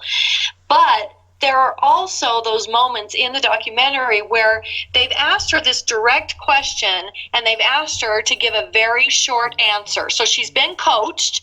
My mother is not comfortable in front of a camera, and so she's trying to make the answer really short. And those are the times when I'm like, I can see how you were being coached, Mom, to give a very short answer, and it didn't allow her the comfort of being able to just answer the question and get to the emotion of the question, of the answer to the question. Yeah. And so it's really interesting, because when you're working with like regular people who are not comfortable in front of a camera, it's a whole different thing. I don't know if my dad, because he was a musician and an artist, and he was always on stage in a way because he was making the flowers for the beautiful wedding, and he was designing the things for the worst day of someone's life for the funeral. So he was constantly in front of people and dealing with their emotions. And if being in front of the camera, he was just more comfortable. So that's why he was so raw and emotional. I'm not really sure, but my mother was not comfortable. My mother is very modest. She's very quiet in some ways. She's very, she's like, I often explain, my mother is kind of like the Rock of Gibraltar, steady, strong, silent as you go. My dad is more like an artist. He's emotional. He's up and down and up and down.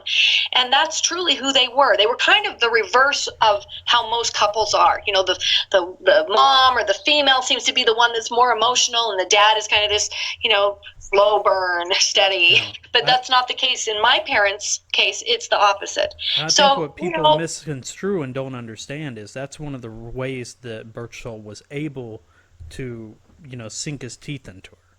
You know, and people don't understand that is that she was raised a certain way. She was this type of person, and he knew just right. She was the middle child of 9 children. You know, she worked her entire life because they didn't have anything. Yeah. You know, so she went to work at age 14 and would give her parents money to help pay the bills and took care of her brothers and sisters. She was just always just kind of this calm, stable, steady person. And so she just comes across differently because she has a different makeup and different personality. And then when you're being coached, can you please answer the question in like 10 words or less? You know, yeah, you're trying to do that and it's not natural, you know, so that's part of it too. I'm really glad that we were able to help clarify that. And Thank you. And you mentioned, you know, a lot of things were left out in the documentary. A lot of things are misconstrued and maybe even just misrepresented. You know, how did you link up with the director, and how much creative process did you have with the documentary itself? This documentary, yeah. You know, it's interesting. We found the director, the producer, Stephanie, and we met each other through a mutual contact that had one of our self-published books at the time, and she happened to pick that book up off of the shelf and read it and said, "Who is this woman? Do you know her?" And this mutual friend of ours said, "Yes, I do, and this story needs to be told." And that's how I met Stephanie. Can you put us in touch with each other? We met up at some coffee house in Burbank, California, and struck up a great conversation. And I could tell she also has sisters, and she had her heart in the right place. She knew that telling the story could be really helpful for other people, and she wanted to bring that, you know, forward. And then she knew the filmmaker from some other experience. I can't remember exactly how. We interviewed a couple of different filmmakers, but decided that for sure Skye Borgman was really she had done a lot of documentary films that were really good and had a great eye, you know, to be the cinematographer, the director, the editor. I mean, that's kind of what a documentary director is. They kind of do everything. Yeah. So we knew that she had the chops, or whatever you call it, to do it. We just felt comfortable. And then as time went on, I you know, stepped away and was not a producer on the documentary. I was the subject of the documentary. So a lot of the creative licensing of putting the pieces together really did fall to Skye, and some to Stephanie. You know, she was in there as well, but a lot of it to her, and then to the people that she brought in to edit and do graphics and all those things. So I didn't have a lot of say. I remember the first time that the first director's cut, and I was like, oh my gosh, this is going to kill my dad. Oh. He's so embarrassed as it is, and he's such a good man. And I don't know, I just bawled my head off. I was just so like, no, you know. But then I understood, like, what if somebody were to look up that court record where he admitted to that one experience, and then there's no other, I mean, there's nothing, not only has my dad said, well, that's the only thing that ever happened, but there's nothing else, no evidence of anything else anyway, and never in his life with anybody else either. You know, it was a one-time thing, but I knew how much embarrassment and how much it would, I knew how hard it would be on him. But it's interesting because he must have decided, you know, I'm going to tell the truth, the whole truth, because maybe my truth will help somebody else see through a master maniacal manipulator, you know. You definitely got that. We definitely were able to grasp that through it. So now, you said that you watched the first version of it. Did you have a final say on the last cut of the documentary? You know, I didn't have final say, really. That wasn't like in the contract for me, so I really didn't have a final say. Although I always felt like Sky and Stephanie listened to me and wanted it to be a fair. They really did want it to be fair, and they wanted it to be, you know, as well done as it could be, because they wanted the story to be out there in a way that would, you know, engage people in this kind of conversation, because they know, like I know, that this is where it starts. You know, this is where we have to be. We have to talk about this, and nobody wants to talk about it. So even though it was hard and there were still a couple of things, like, it's still wrong.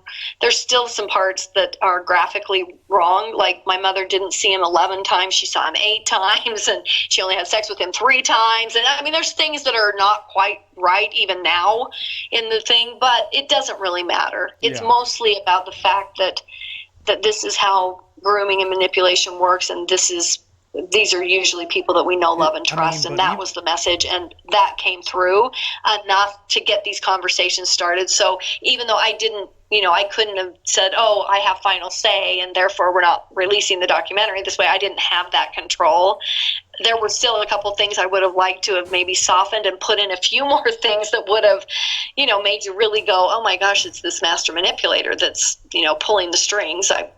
You know, at this point, I realize that it's pretty perfect the way it is, because of the fact that there's so many conversations that have started. Yes, and now I get to talk to people like you and clarify some things, and you know, I might just produce a podcast of my own. Hey. You know, talk about stuff like this. Exactly.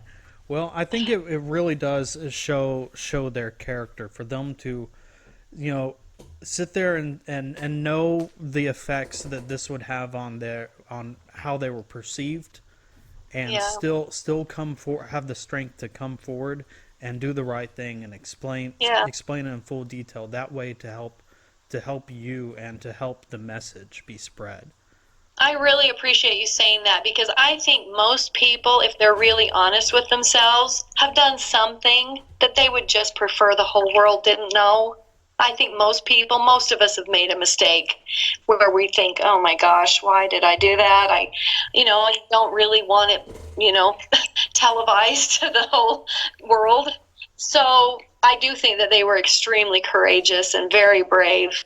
And that raw kind of courage, I hope, will result in prevention of this happening to another family. Absolutely. And to millions of kids around the world.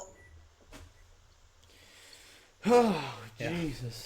This whole subject is definitely hard to grasp and talk about it. I think we're all doing a really good job, though. We're definitely. I think so too. You're both very, you know, much to the title of your podcast being Opinions and Beer. You're actually super smart. Oh, thank you. We have very, very strong opinions. Very kindly and very smartly about this whole thing, and I really appreciate both of you. It's been quite. We're trying our best to be we're putting that a little in the show different. notes. Okay. We're trying our best. Jan Broberg says we're real smart. Yeah, we're putting that. You're pulling the wool over my eyes. It's gone great. That's going at the front of every podcast.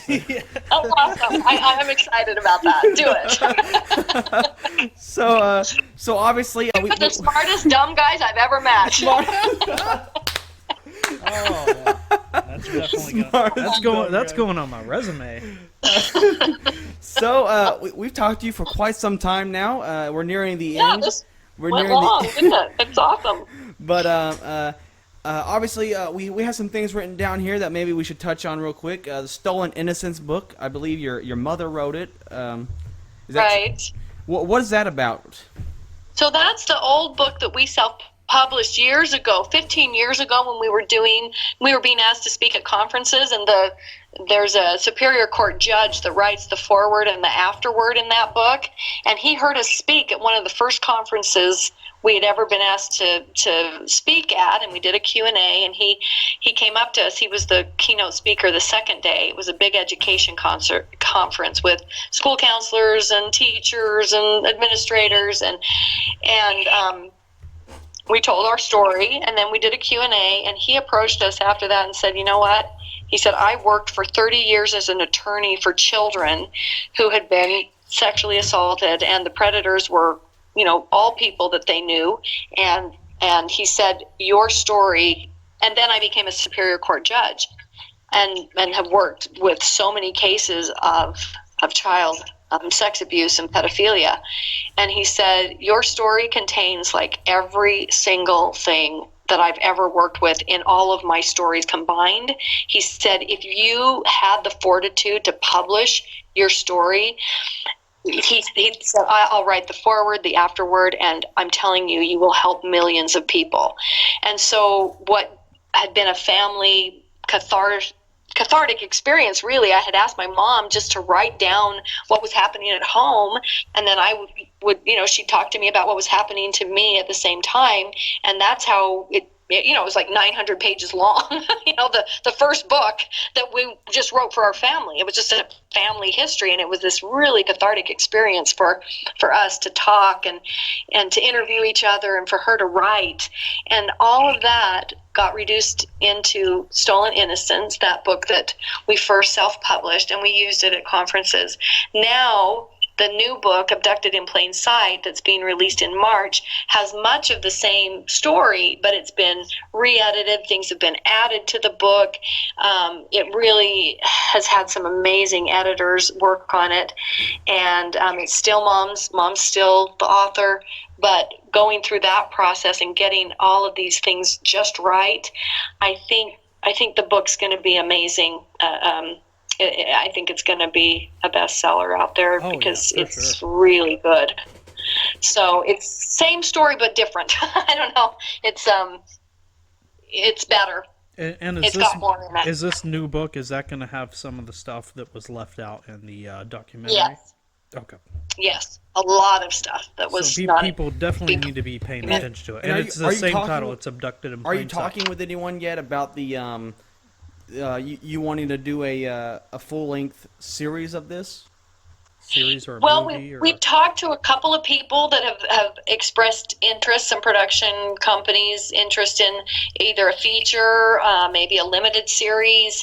I'm hoping that there will be more conversation. There's nothing that's been signed or set in stone yet, but I really do someday want to do a 7-year series. Yeah. Yeah, you could probably easily talk to Netflix. That'd be the best Lifetime series ever. Right? Wouldn't it? Yeah. That's exactly right. Yeah, I need a super duper writer to come forward, and then you get the right writer on a project, then you can really produce your TV series. But yeah, so we'll see what happens. There's definitely talk out there. So final thoughts. I know we touched on this many times throughout the episode, just final clarification.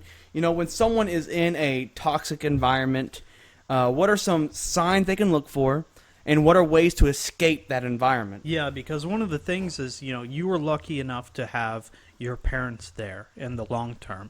But there's a lot of people, like what we were talking about earlier, the children that were abducted and whatnot, they don't have a way of being able to get out. So what are some of the things that you've taken from your experiences that can help those people? So yeah, like I said, I think earlier to you guys, I've often wondered, how did the kids whose parent is the abuser, how did they heal? How did they find help? How did they get out of it? And I have thought a lot about this, and I think that as first of all, we want to prevent it. Of course, prevention starts with education and awareness. So that's what I'm trying to do: educate and make people aware. And make them willing to be aware and to see what they don't want to see, because it's too icky when it's close to home. So that's the first message. And we'll continue to do that. I'll continue to talk and speak out and do speaking engagements and radio and podcasts, and whoever asks me to talk, I'm going to talk.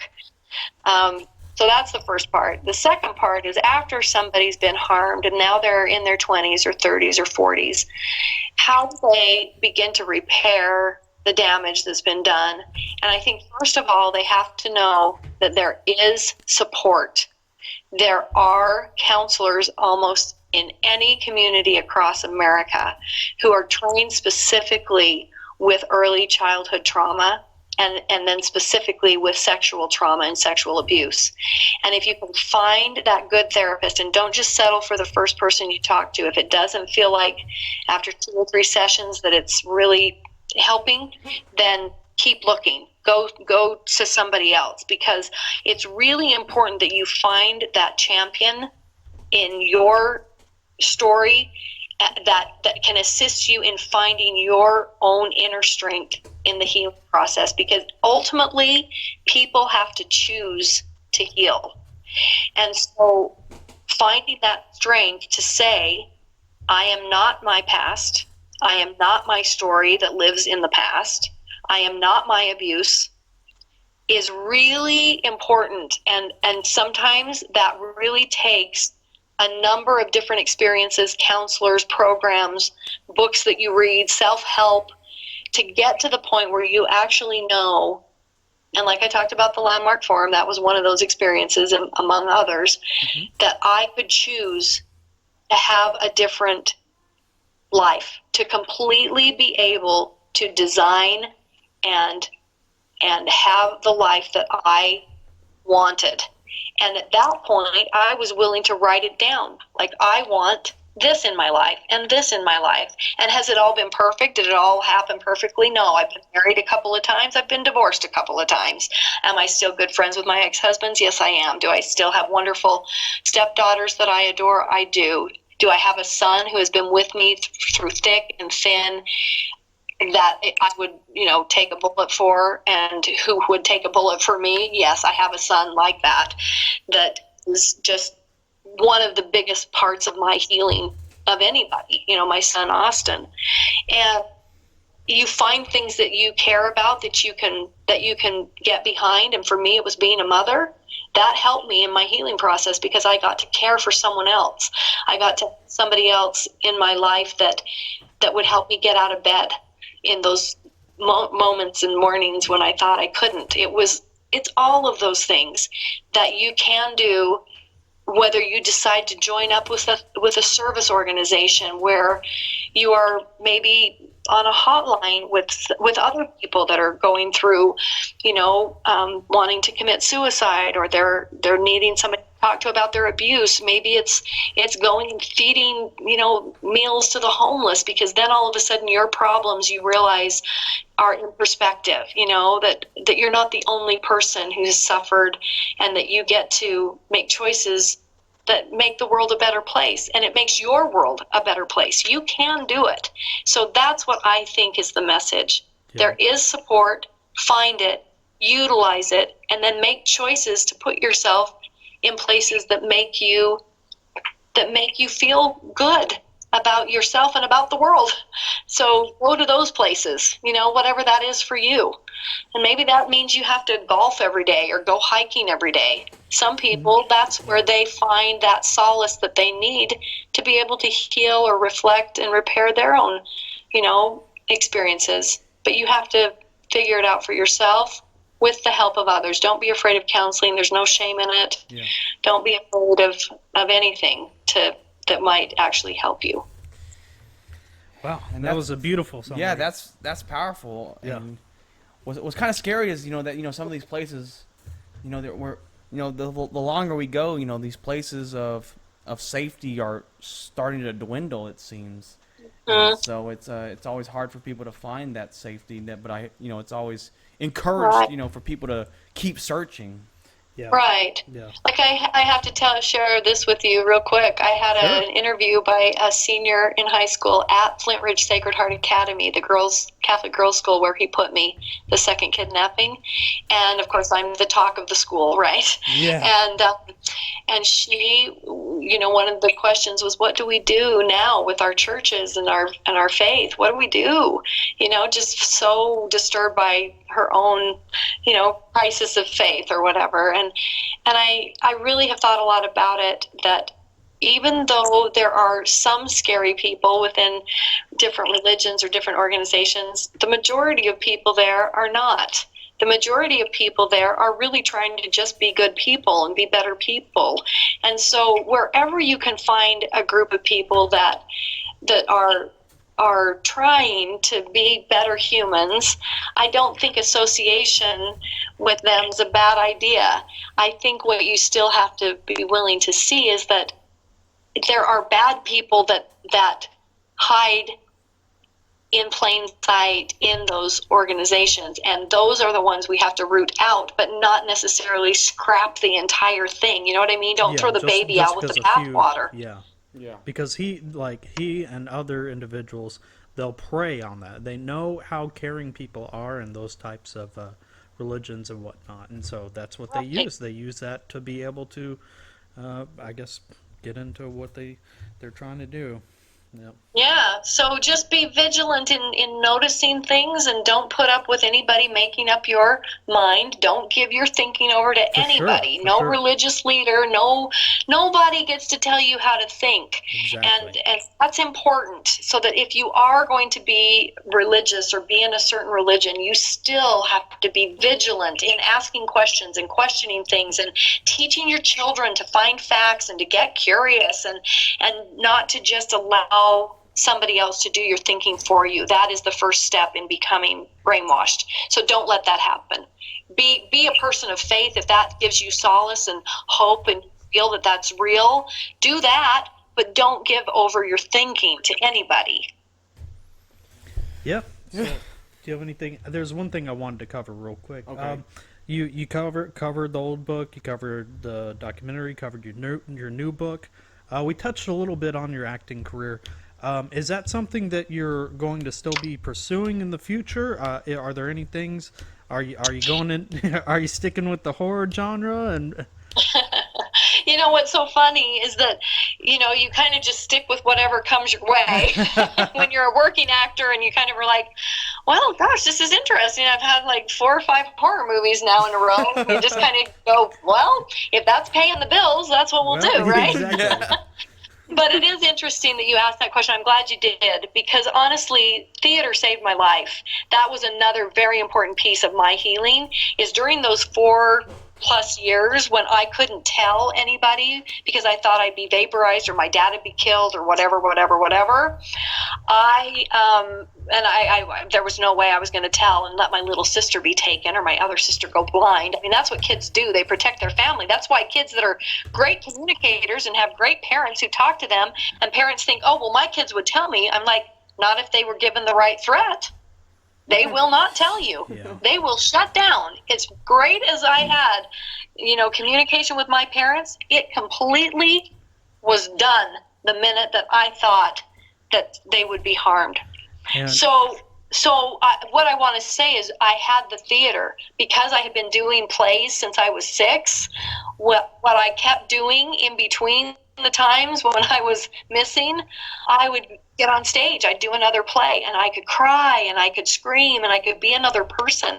And that literally saved my life. It was like therapy without anybody knowing it was my therapy. So I really am a huge proponent of music therapy and theater. The arts in general are just therapeutic, whether it's for the people on stage or the production people behind the scenes or the audience. it's just such an important part of having a healthy community and having healthy people.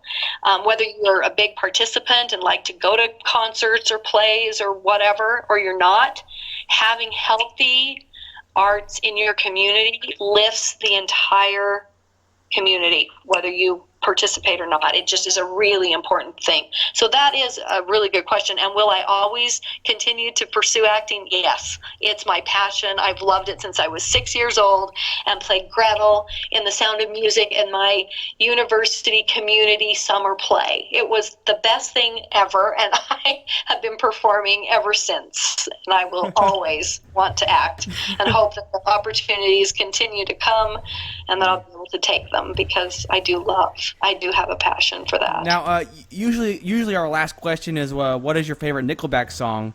But I think we're gonna ask. But we're gonna ask. But we're gonna ask. What's been your funnest set to be on? Because I know you've been on Iron Man 3 and Manic and all these. What's been the funnest?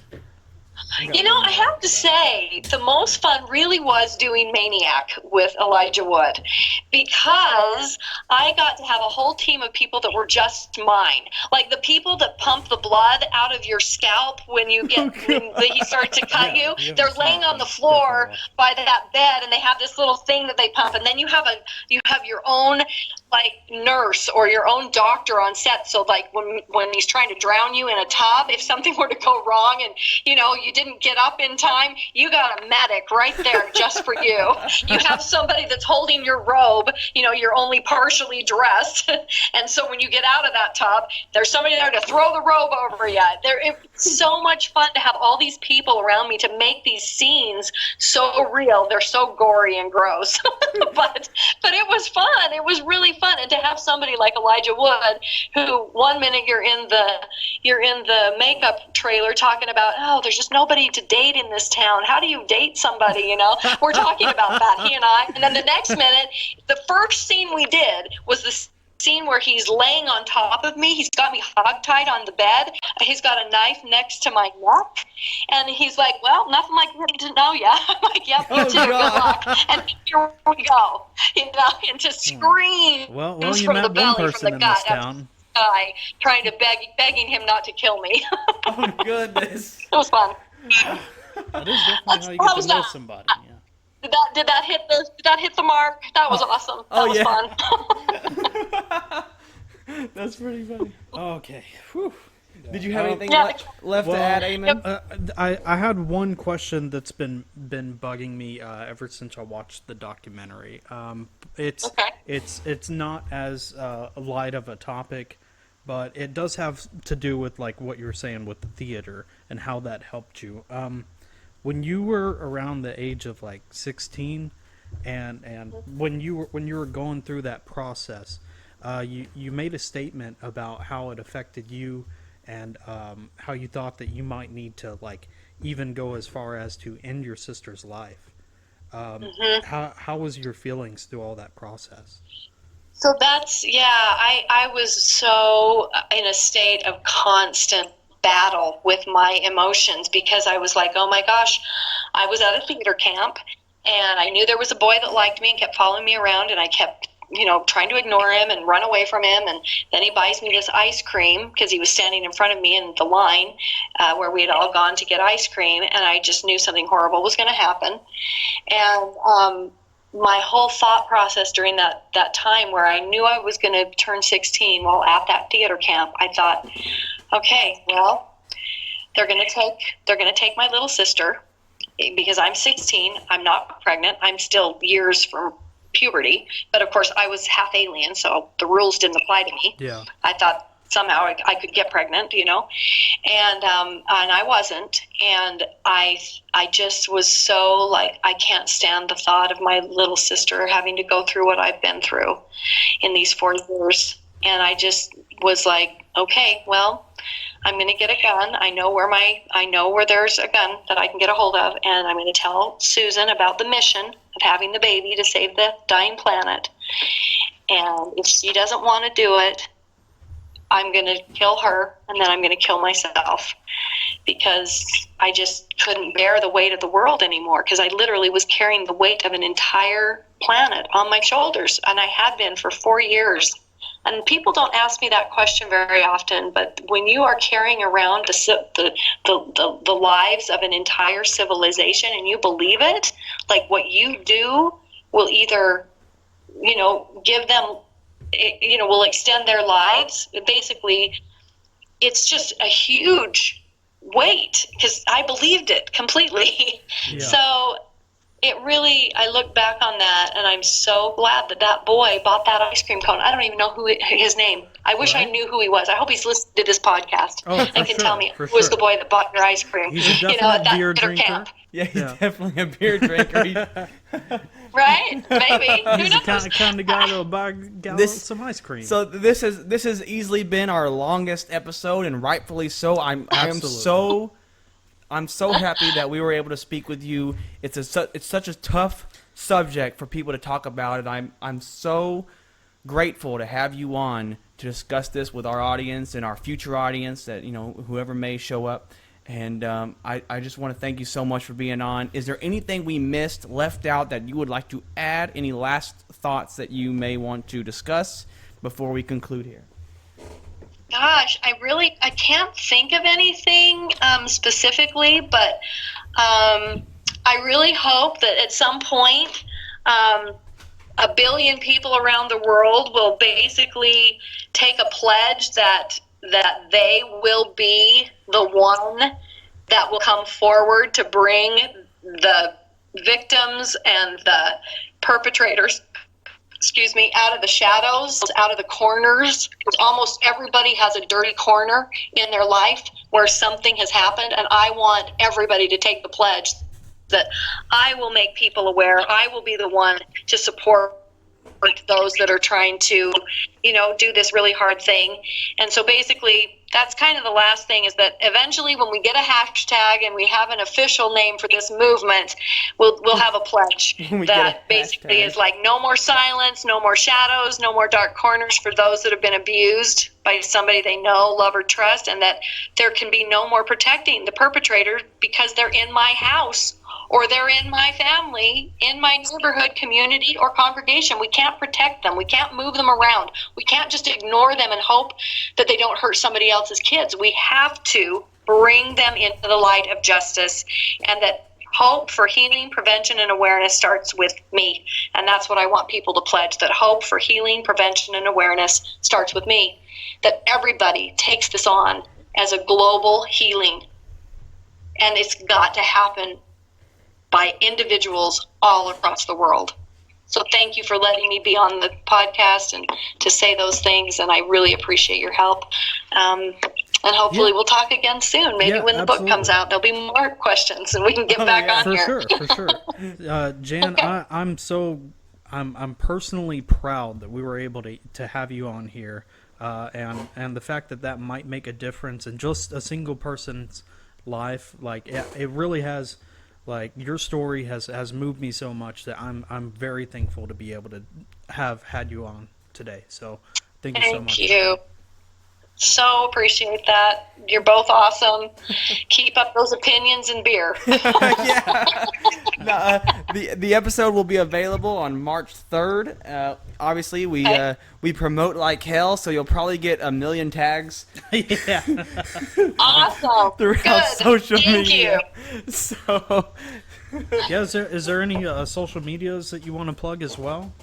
That way it's a little bit easier for people to find? Yeah, actually, what I'd really like is for people to join my my kind of, I guess they call it a fan page on Facebook, because I do have some videos and some things that I'm going to start posting that'll give people some direction, like, what do you do if you notice something, or how can I get the support I need, or, we'll talk about different subjects just real briefly, and I'm going to post those things there. So I'd really love people to go to the Jan Broberg fan page and start getting people over to that page would be really great, because that's where I'm going to provide, content and some YouTube videos and other things that I'm preparing, so that I can really help people, I hope. We'll be sure to help get a link in there for you. Okay, that'd be great. And then, I also, you can tweet about this or whatever. Follow me on Twitter. That'd be awesome too. And let's really just make this go like, exactly. crazy epidemic in the other direction. We're sadly we're still learning Twitter. All of our fans they don't have Twitter, it turns out. No, I seriously, I can't even remember how to get into my Twitter. I just know that when I called it the Twitter the other day, my son about laughed his AU, whatever off. The Twitter. That's I don't know if we can swear on this podcast, but he's like, "Oh, Mom, it's not called the Twitter. You sound so dumb." But I do have a Facebook page, but my friend page is full, and so now we've got another page that we'd really like people to go to and get on, because we're gonna start posting content there. So thank you for asking. yeah, for sure. Once again, thank you so much for being on. Hope you have a good night, Miss Jan. Thank you so much. Hopefully we'll speak again, Jan. Have a good one. Okay, thanks a lot. Appreciate it. Bye-bye. Bye-bye. Yeah. 3, 2. Hello and welcome to Opinions and Beer. I'm your host, Adam. And I'm Eamon. We just got done interviewing Jan Broberg. Today's beer of the day is Larry's latest Flamingo Fruit Flight. It is brewed by Bell's Brewing Company in Comstock, Michigan. It is a tart fruit ale brewed with passion fruit and lime. It is 5% in alcohol by volume. You know what that means? If it's a tart fruit, that means it may be considered actually a sour. Sour. So okay. it might be a sour beer. It may not say it on the bottle. And this is 5, not 15, right? 5. Okay, it's gonna get you up. No, just kidding. It's not. This is a really popular beer right now. Also, I probably shouldn't even say Sours have been probably not. Sours have been pretty popular right now, and sours are obviously beers that they mix in wild yeast. They let wild yeast take place. I don't know why. I don't know how it got popular. Or I wonder if they're forcing the sourness now that it's a popular flavor. I feel like a lot of it may just be to spice up everything, because I feel like here recently, like a lot of the main beers are very similar. Yeah, they're always kind of the same thing. So we're gonna try this beer. Yeah. Smells like, you know what it smells like? It smells like lime. It smells like kind of like the... I also got like another one that is kind of like that. It's like a raspberry one that we need to try as well. It's going to be pretty cool. Look forward to it. But Flamingo Fruit Fight. And go. Okay, it's passion fruit and lime. I'm not tasting what's passion fruit supposed to taste like? I'm just getting the tart. That's straight tart. Maybe the passion fruit is a lot of tart. Oh, yeah, maybe. Yeah, when you said this might be sour, do you feel like that may have been an understatement now? Yeah. Because this is fucking super sour. Yeah. Like, this is like... You know what this tastes like? This tastes like a fucking, like, lemon Warheads. Yes! Dude, like, it's like a Warhead in a beer. That might actually... Okay. I want to clarify here that I'm in no way trying to sell any more of these, like by saying that it's a Warhead. I'm just giving you an idea up front. Doesn't mean it's a Warhead. To be fair, in a good this way. may be the best sour we've had so far. The only other sour was the cup beer. Compare it to cup beer. Oh, okay. So the cup noodle one. That's actually a sour. It's labeled a sour. I didn't know it until after the show. Until after we tried it. Yeah. Okay, that makes a lot more sense, because So I was that's a like, "What sour. is this rancid noodle mix?" So yeah. This one is yeah, it's definitely better than the cup noodle one. I've been avoiding sours, but because this one's the top 10 popular in the world right now, I figured we needed to try it. So yeah. Hey, whatever people like, I don't think that like this is going to change my opinion though. Yeah. I'm not gonna like be like, oh, instead of stouts or whatever, I like think I'm gonna go and get a sour from now on. Yeah. No, I don't think that that's taking place at all. I think that like, I don't know. Maybe we need to just go ahead and review this one. Like, I'm gonna give this a sweet tart out of a packet of nerds with a lemon drop. And I guess I'll give it a 2 flamingos fighting over a crushed warhead. Is that what it is? It's a lime. Yeah, no, that's a warhead. You'll have to go look up the art for this beer, and you'll see. Is it even? Do we even say it's a beer? Or just say it's ale. Okay, it's a beer. I prefer ale. I prefer well, you're listening to. Ales have a lot of lives. They have a lot of names. They do. Different styles of ales. Anyways, it's kind of yeah. I'm not gonna lie, dude. It's not sitting well on the stomach. So, oh goodness. Yeah. Keep that in mind, listeners. Well, that's our show, and Opinions and